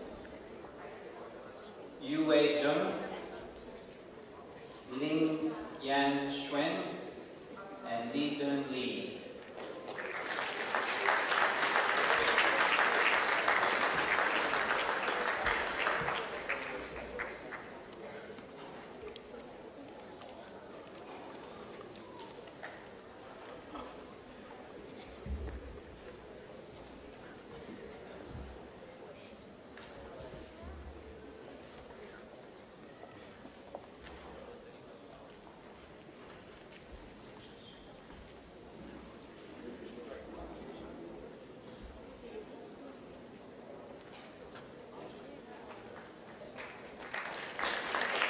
Congratulations to all our scholarship winners. I'd like to draw your attention in the program for today to page 14, where there's a list of the continuing scholarships that were awarded at a separate ceremony at the school. Also, to draw your attention to the Ontario Scholars component of the program. Those are for students that have above 80% in 6 four-year courses. And this year we had 63% of our May 2014 graduates as Ontario Scholars. So that's 1 in 3 of our scholars. Out of that group, 1 in 3 had an average above 90% or greater. So congratulations to all of them.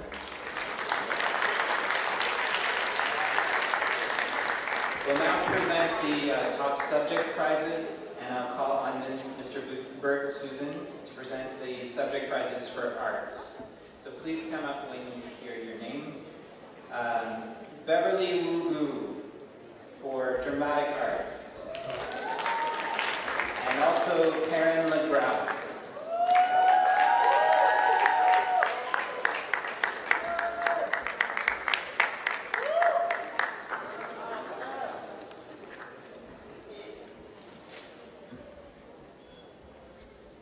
For instrumental music and band, Lei Kai, Gu Su Yuan, Gu Ju Yuan, Shi Kang Peng, Liu Jia Jing, Liang Yan Sing.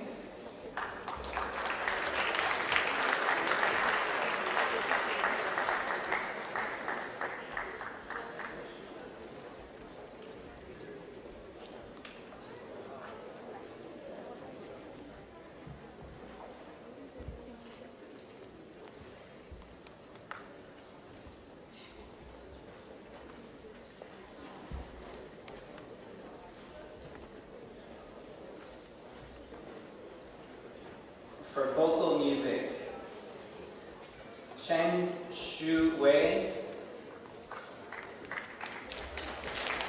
Leanne Fatudinova, Yuzi, and Lang Yan Sing. And all of those students received 100% in that class.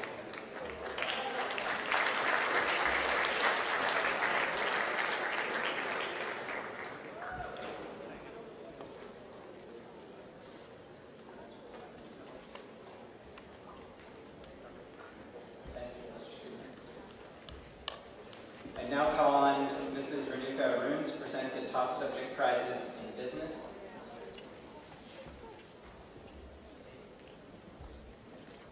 For international business, Trung Yi Shuwen. For business leadership, Ibrahim Hamza. For economics, Wang Li Feng.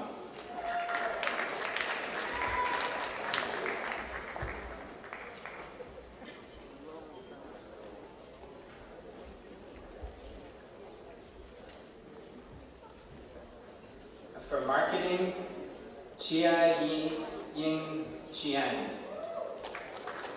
And also Li Jing.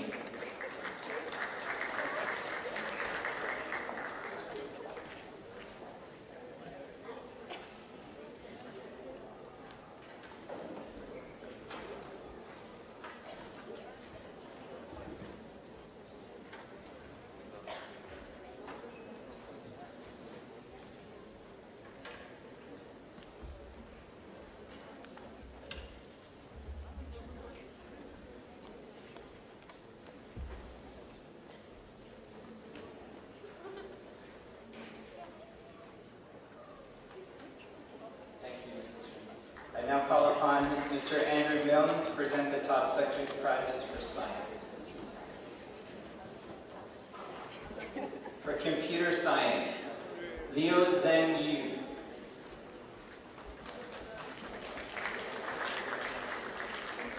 For exercise science, there's two winners, Anastasia Minikova and Connie Jung.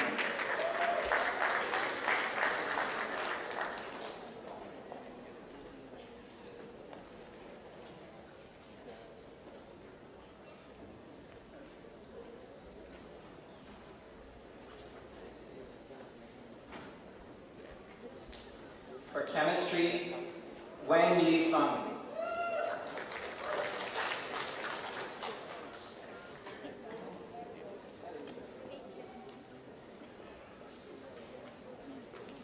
And physics, Ma Xuanzi.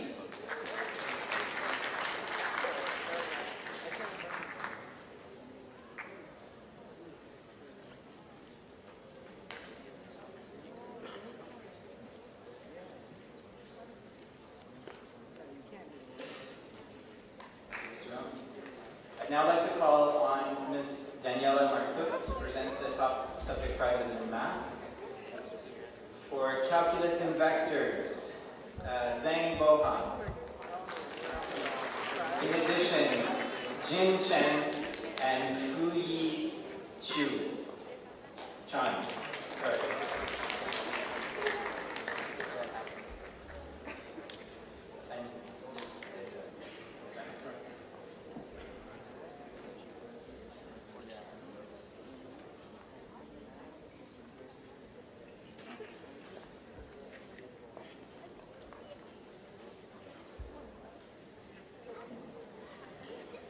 For data management, Zhang Bohan. And for advanced functions, Ekaterina Kuglova.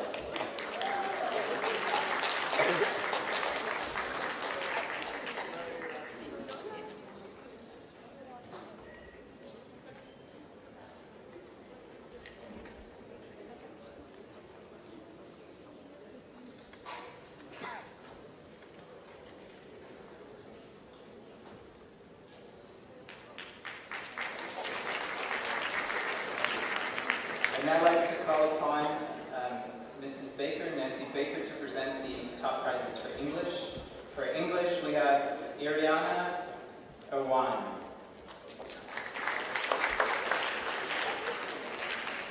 And for literacy, we have Chu Chien Han.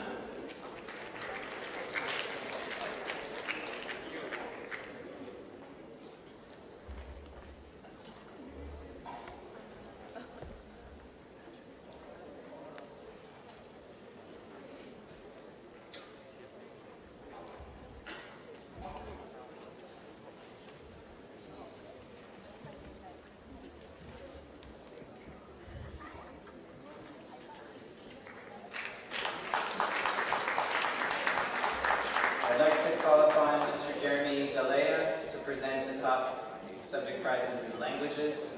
For Chinese, we have 3 students, Wu Qian, Zheng Yuchan, Liang Zian.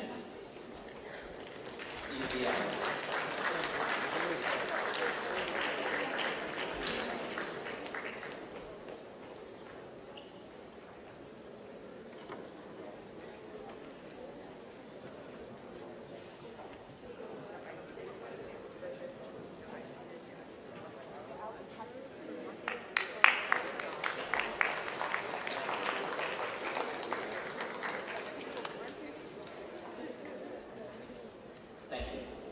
I'd like to call upon Mr. Susan again to present the top subject prizes for social studies, social sciences. The first winner for geography, environment, and resource management is Jung Sheng Hao.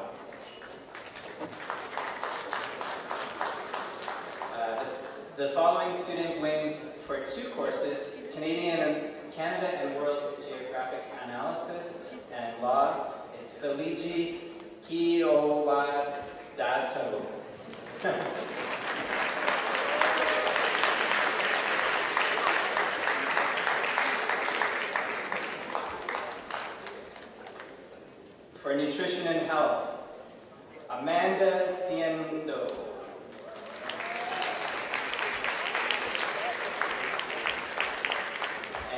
families in Canada, Wang Tianqi.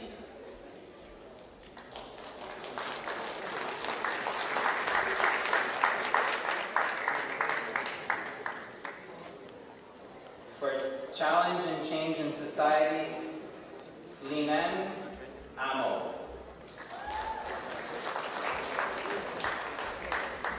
And for media studies, Fahim George.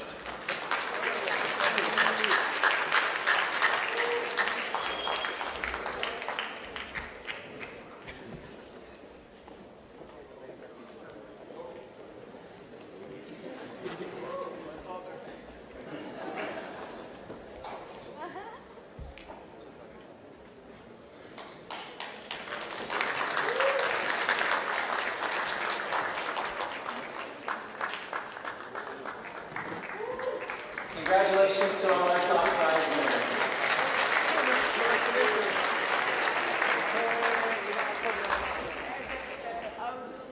Well, graduates, you've heard a lot from us. Now it's time to hear from you. All right? So, your valedictorian.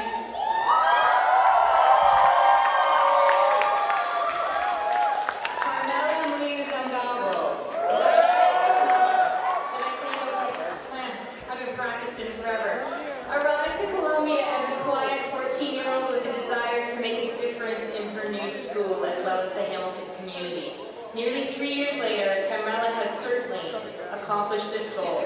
Her involvement in this school ranges from having the lead role in the 2012 production of Annie to being voted the Student Council President in 2013-14. In the Hamilton community, she has not only participated in a number of school-run community service trips and events, but also tutored students in a local youth center, helped local homeless initiatives, as well as being part of the Hamilton Police Chiefs Advisory Council. It is no surprise that the student body overwhelmingly chose Carmela to be their valedictorian for May 2014.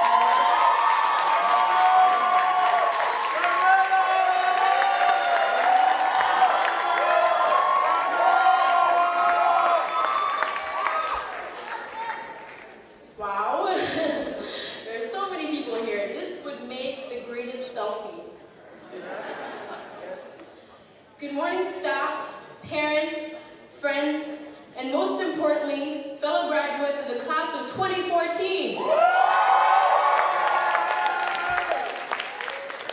I would like to start off by quoting one of my favorite artists, Aubrey Graham, or as most of you probably call him, Drake. This very wise man once stated, "Started from the bottom, now we're here."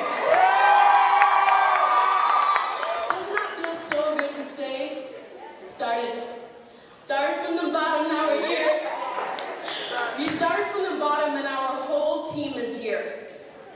Fellow graduates, the day has finally arrived. We are done with high school. After years of hard work, coming together as a community during school events, witnessing our peers win championship games and other numerous awards, completing our countless ISPs, and marking down our calendars to get to this day, we have finally made it, and I would like to congratulate every one of you for this achievement.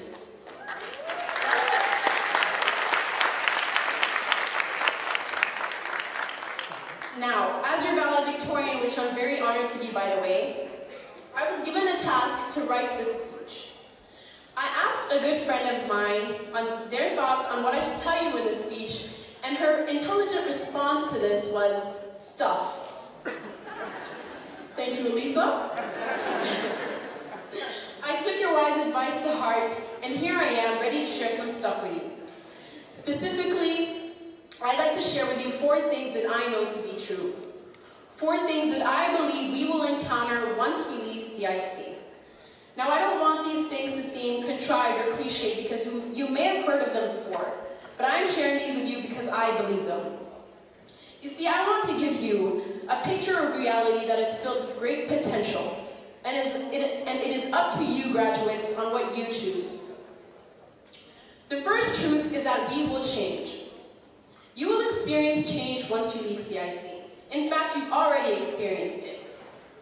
Think of the change you experienced in order to get here today. Finally being able to do 4U courses. Going from having an 11 p.m. curfew to a 12 a.m. curfew. I'd like to give a little shout out to all the ex-YAAs. That was quite the battle. Think of all the opportunities that have presented themselves with constant change. Think of all the growth and the new lessons that have yet to be learned in your life. Change is and will constantly happen, so do not allow that to bother you. Instead, embrace it and move with life, whichever direction it takes you. On the other hand, I would also like to encourage you to make the change. Break the status quo and go against the current. Because the world now more than ever needs people who are driven and passionate about what they do. The world needs people like us who will come alive and make the changes that it needs. The second truth is that we will grow up and we will wake up to the realities of the world. But this should not stop us from dreaming. When we were younger, I'm sure many of us were asked what we wanted to become when we were older. Our answers were things like pilot, doctor, princess, astronaut, or in my case, a diva. We responded with our deepest and most innermost dreams. We had no restrictions. I actually knew someone who wanted to become an airplane when they grew up. Just let that sink in, an airplane. I hope he has come to realize how that's a little bit tricky.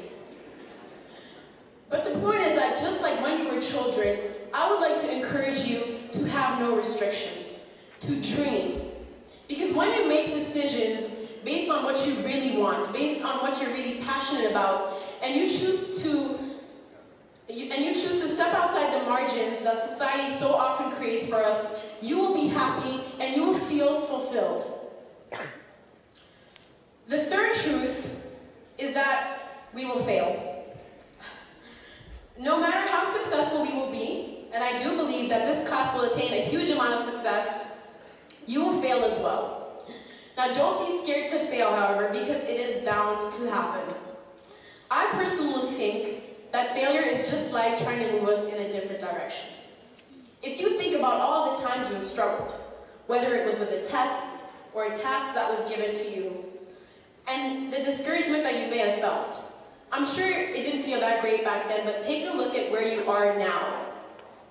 Eventually, we move past the hard times because we know that there's a chance for us to turn things around, to do better, and most of all, become better. The only question really is, will you choose to let failure last, or will you choose to get back up? See, I believe that this class will choose to get back up and look at failure as just another stepping stone in our journeys. The fourth truth is that our generation will do great things. Some of us call this the generation of technology, others call us the generation of change, and some experts call this the selfie generation. Truth be told, we are equipped with so many tools that I do not doubt that we will achieve a lot of success. I know it. In our class, for example, we've got Bassi Moragia, our very own Queen Bee, whom we all fangirled over at this year's spring show. We've got Bill Tao, who started up his own student-run magazine and put together an incredible team of creative and dedicated students who released 2 issues in just a couple of months.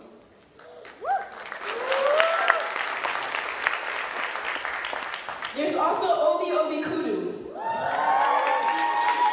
the next Dwayne Wade who can now perfect a dunk. There's also Selena Lian, who has contributed just under 500 hours of community service and has been an example of someone with great character.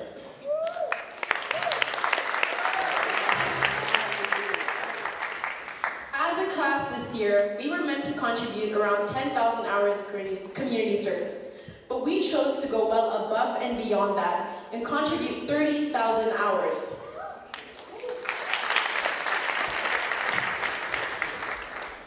In doing all of this, we made choices to work together and do things that would impact our community in great ways. And I encourage you to continue doing this in the future, because the truth is that we really do have all the tools we need. I mean, nowadays, we can reach millions in minutes. We can share knowledge and interesting ideas, or just a picture of our outfit of the day on Instagram. We are well equipped with the tools that are provided to us and with the lessons that we have learned. Fellow graduates, we are the generation of change and knowledge, and that is why I have no doubt that we are capable of doing anything we put our minds to. I hope my 4 truths will somehow impact you and help you as you embark on this new journey in your life, one that you should be very excited about. Although this moment and this day is one that we have been looking forward to, it does not escape me that with the bliss, there's also sadness. However long we've been counting on the days for, this moment is bittersweet because we have to say goodbye.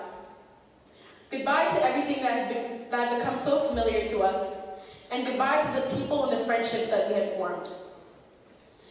Goodbyes are inevitable though, and I can only hope that this farewell leads you to take the lessons you learned from CIC and use them to help you create new and better experiences.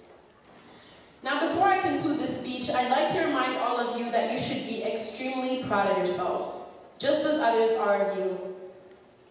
In the words of Gary Bowling, your parents are extremely proud of you. You cannot imagine the sense of relief they're experiencing. So right now would probably be the best time to ask them for money. Do it. And on a more serious note, in a few moments you will all officially be CIC's graduating class of May 2014. You have received your diplomas, and with that, I hope you stay humble and work towards whatever goals you have set out for yourselves. You have the smarts and the heart to go with it, and it's up to you to decide now where and how you will use those gifts. Fellow graduates, I wish you all the best of luck. Do not forget to take selfies along the way, and congratulations to the best class ever!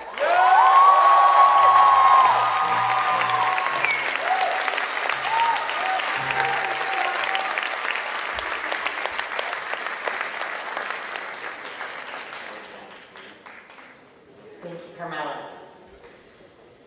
Now, we have 2 students who are going to give you the next speech. They are both extremely well respected by both staff and students, and it was no surprise that we had a tie when voting for the vote of thanks.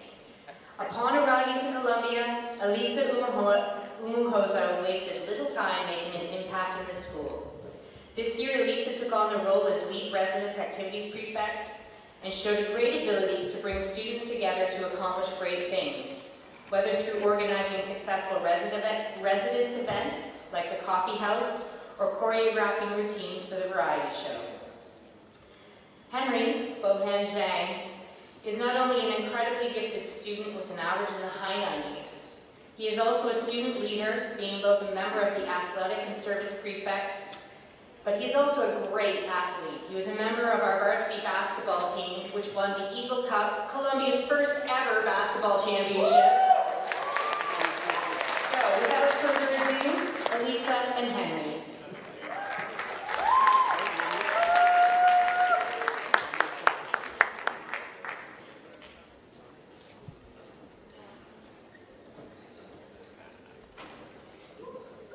Can't believe I'm up here.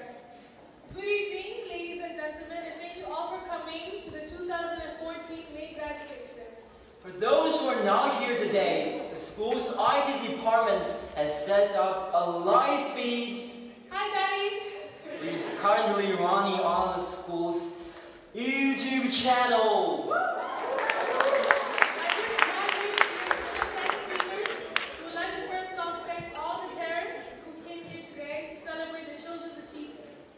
Thank you most especially for standing by us throughout our lives, for standing by us as we struggle to stand, for lifting us up as we fell, and for being here now as we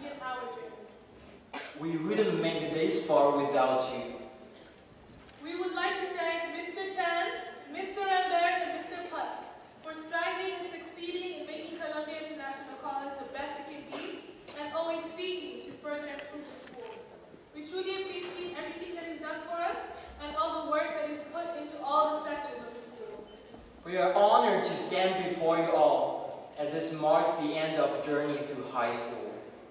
Some of you may look back on the past few years with feelings of indifference, recalling the long nights spending in the study rooms.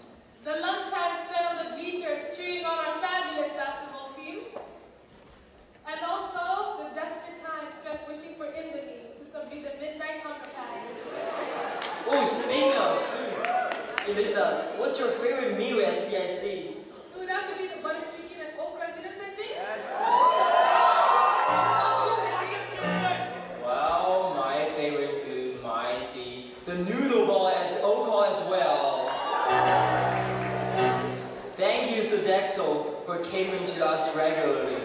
That is something we will definitely miss in university. So on another note, walking through the hallways, one feels a sense of equality. All of us being international students, we're in the same boat. Each of us going through our own struggles, different from everyone else. I'm here to tell you that it's the same difference. Life may leave you bitter, but together we can at least make it bittersweet and hope it gets better. The academic office, the guidance office, UPO, all of those departments have helped simplify our somewhat complicated lives. You all give us a sense of belonging, a home away from home. Elisa, what's your first impression of CIC? My story is a little bit different than everyone else's. I was really excited about coming here, considering the months of pleading with my parents to let me come here. So obviously, everything was very fascinating for me. I would like to acknowledge the liaison officers who helped us families out from the beginning. You mostly helped our poor parents who are still struggling to register the fact that they're leaving their children oceans away from home. I'm sure you still get hundreds of emails a day or a week from my dad, mom, from all our parents. So all we can do is say thank you. So Henry, what was your first impression of CIC? I would say it was a warm experience. Like many other students for whom English is not their first language, I was really afraid coming to a new school, especially an English-speaking one. However, when I arrived at CIC, everything was soft. I hear Chinese, a language familiar to me, spoken by the admission officers. They gave me a big welcome, and they took care of everything for me. I would like to thank the admission office, for along with other students such as myself, we didn't have made it without you. I would also like to thank the student development team and all leadership teams. You may never know how grateful we are. Simply because some of us are still But mostly because we're unaware of just how much dedication and work you have all put in making our time in CIC as eventful as possible. We would also like to recognize Mr. Freddy. For the 20 years he has spent serving the school and his love for students. He is the man behind the athletic department and the one who made sure the basketball team always got new jerseys, new baskets, and lots of other things. Let's give it up for Mr. Freddy.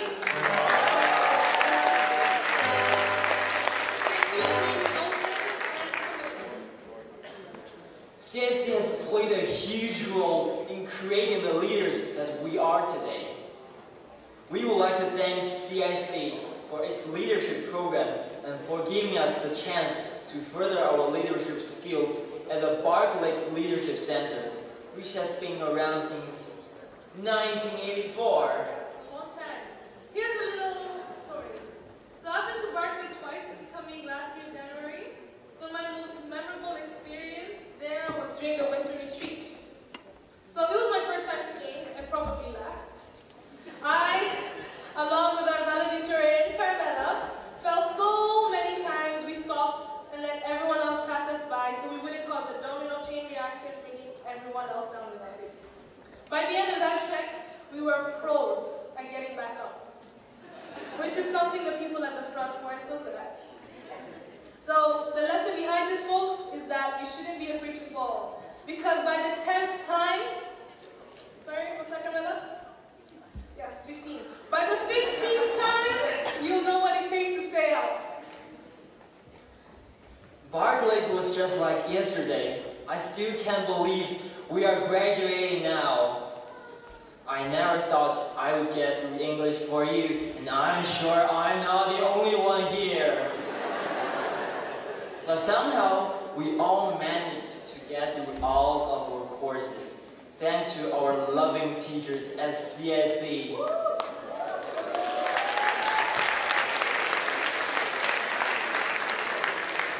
Well, Elisa, what's your most vivid memory of our teachers? Listen, I have nothing but awesome memories of the teachers here. They, for one, are always in competition with the students over who's best dressed at the various school events. Last semester, we had Miss Simpson, somewhere here, dressed as Marge Simpson. And we had our very own prom king, Mo Khalifa, who was dressed as Miley Cyrus. And along with the house sing, who came in like a wrecking ball. Well, the competition is not only limited to dress-up skills, it also goes into basketball skills. During the staff versus student games, which, as we know, the students always win. Well, not the female basketball games. The staff always finishes us off with no mercy. No point mentioning scores. Regardless of it all, we would like to express our gratitude to all the teachers here at Columbia.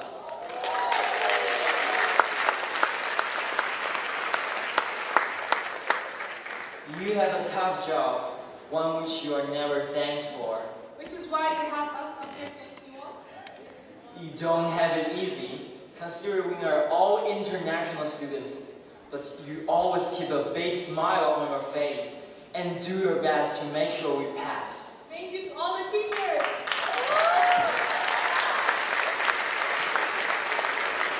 I remember when I found out I had to take maths. Oh, I was so sad.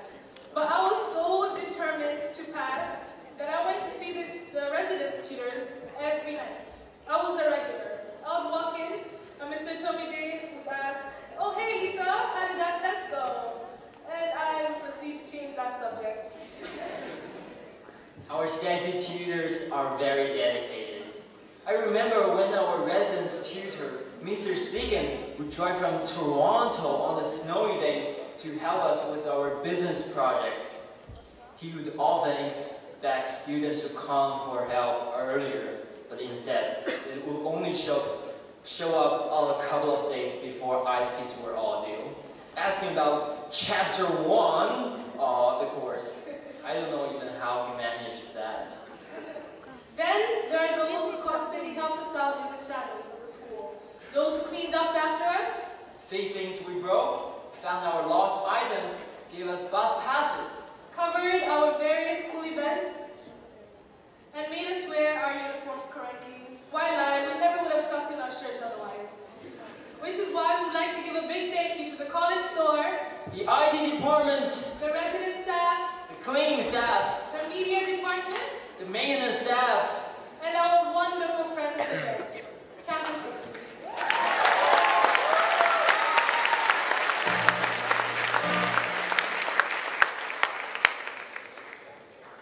Time passes, we all move on and make new friends. But regardless of what happens, we would like to thank you all.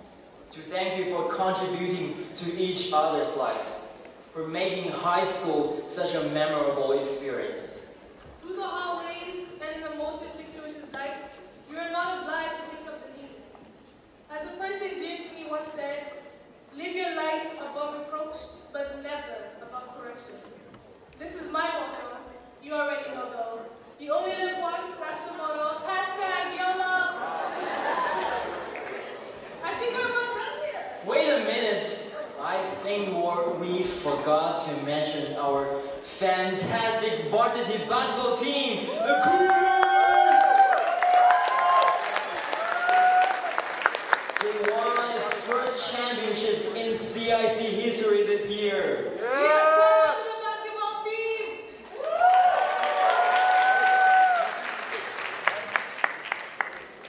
Thank you everyone for coming to this year's May graduation.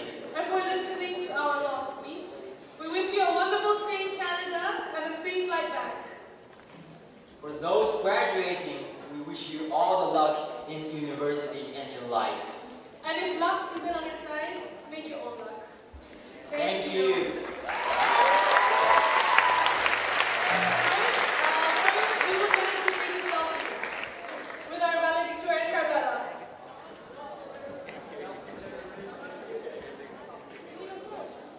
Who has an iPhone? A phone? Oh, perfect.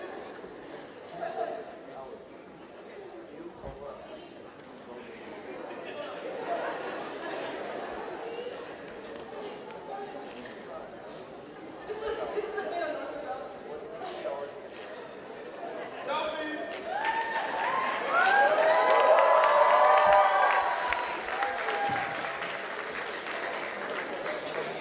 Thank you very much, everyone.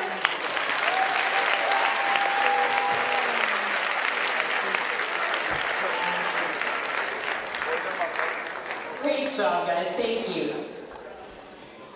It is now time to hear from the man who 35 years ago had a vision of a school that served the needs of international students. Mr. Chan?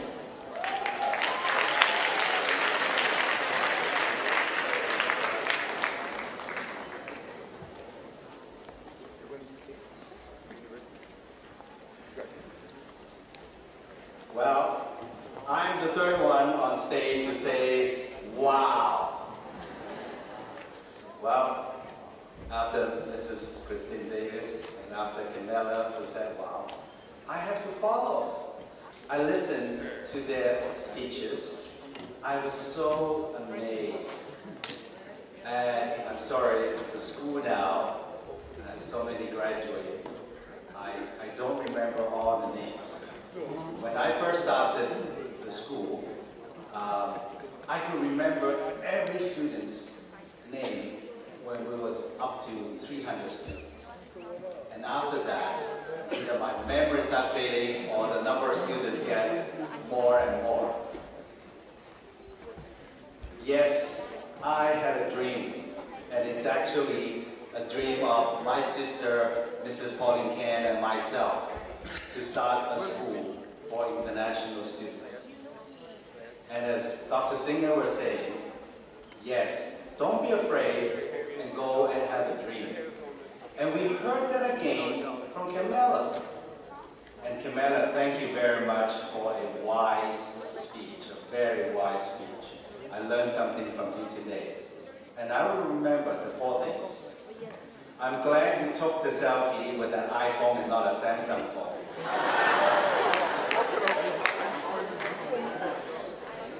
Watch the stop. Okay, it's going to split 1 to 7 on June the 2nd.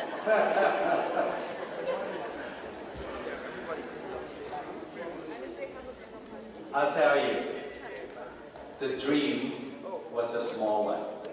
I never thought that it grew to this size after 35 years.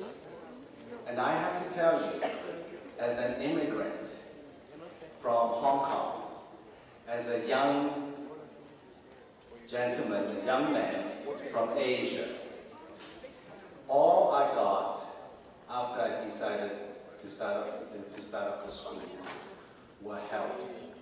I got a lot of helps from many people along the way.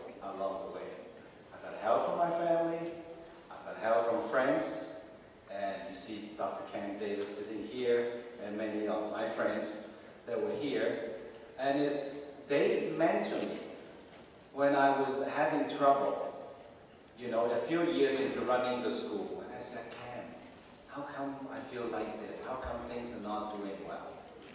And he followed me. He followed me for, I think it was 4 days, and see how I was doing, and told me, he said, Clement, this is what you did wrong, this is what you did wrong, this is what you did wrong. And I still remember his famous saying to me until today. He said, Clement, you are as good as your weakest link. And I said, what do you mean?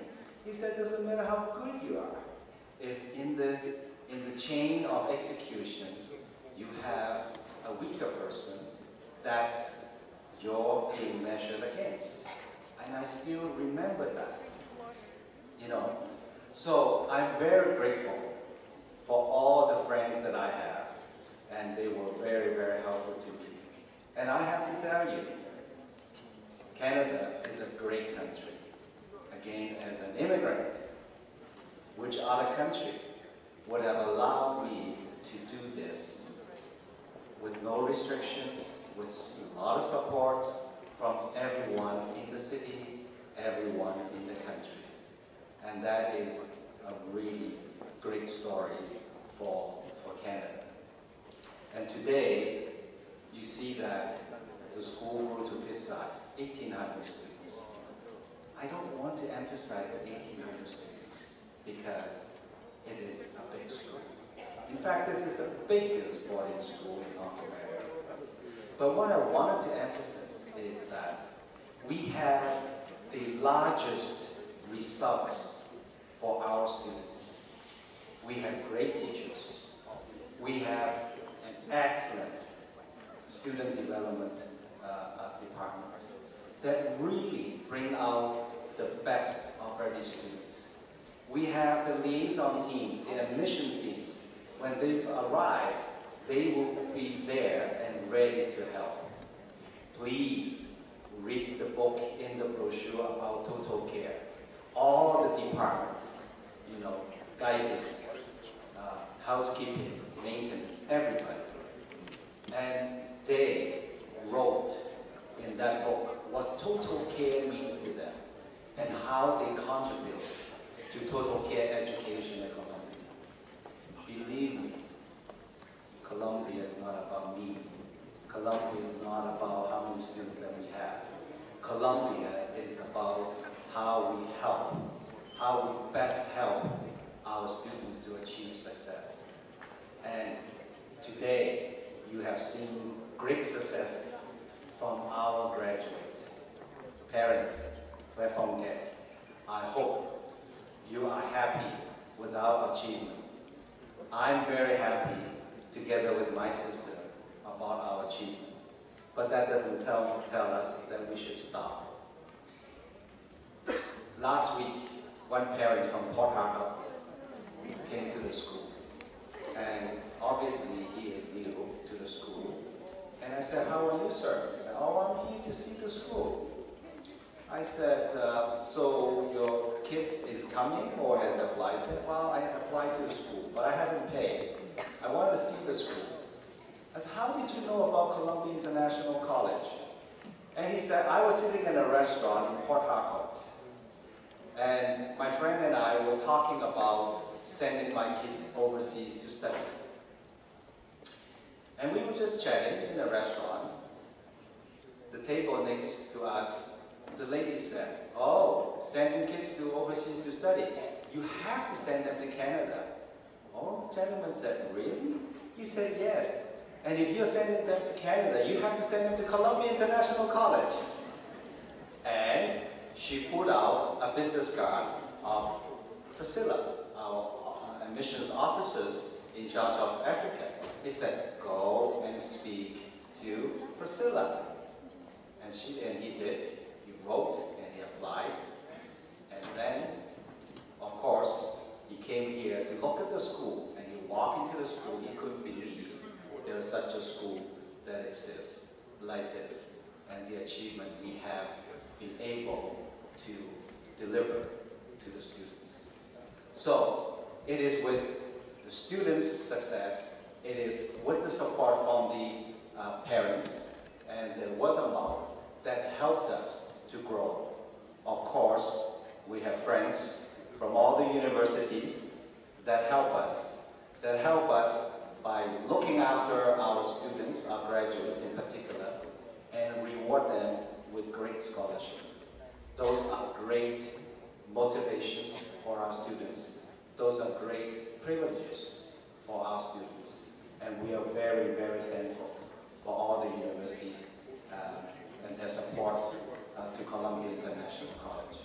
So, on this great day of 35th anniversary, after working at one job for 35 years, I know nothing else except being Executive Director of Columbia International College.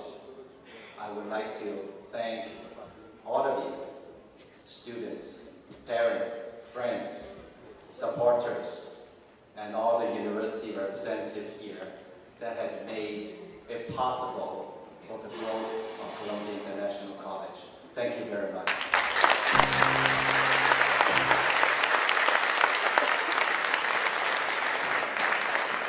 Thank you, Mr. Chen. Graduates, embrace life's journeys, and we all wish you the best in all that you do. Congratulations.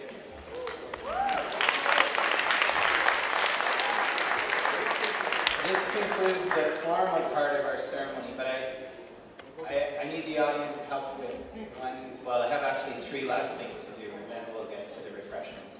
The first item is the student initiative. This year they voted, the graduates voted, and decided that they wanted to have caps and tassels. One of the activities that we have planned for today is for them to actually toss the caps up in the air. And because it's a new initiative, we're going to work through it together. So, 2 things. One, I'm going to need the grads to stand up and get ready to throw them up. I need the camera crews to be in place. But the most important part is that I need assistance with the countdown. So what we're going to do is count down from 3. You can join your group. I'll wait for you.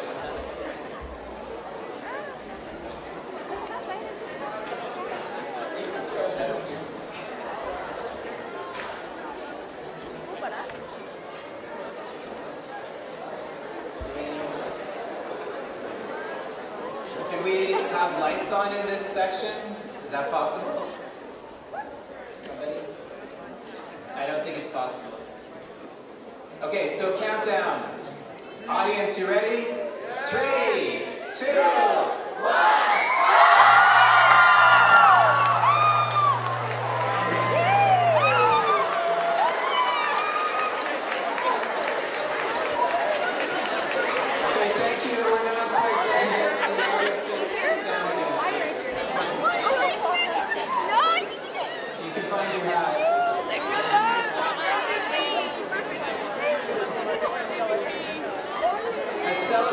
Like this, as you can imagine, requires a lot of planning and a lot of effort on the part of many individuals, and you've seen a lot of them today. I need to acknowledge those people and thank them. So thank you to Mr. Wallace, the vocal music class, the choir, and the school band. Thank you.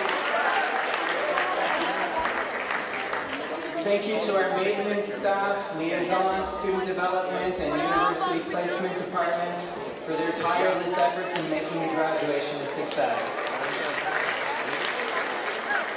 And finally, thank you to the members of the platform party and the parents and guests who've joined us today. Wouldn't be a graduation without all of you, so thank you very much. On a final note, we do have a recessional of graduates, so the guests will be standing as the graduates leave and our students sing.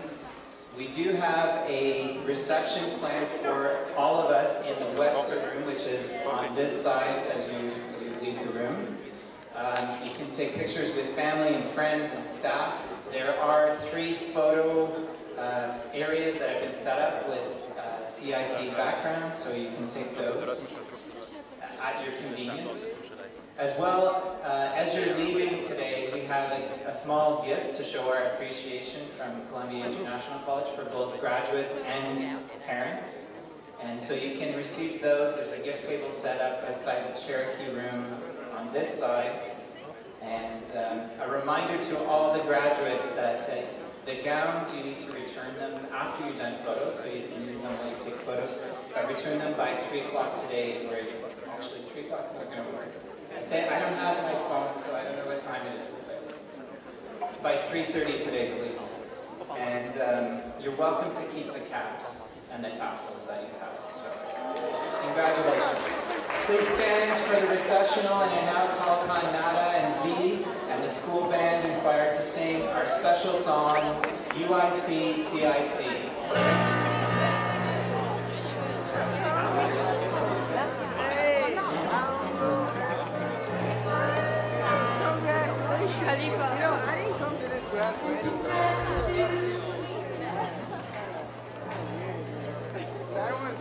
Let's be step into the future. Let's not forget the past. Those people we met made us who we are now. Again, we're strangers. No, we leave us such good friends. I stand before all of you say it's the beginning and not the end.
Yeah.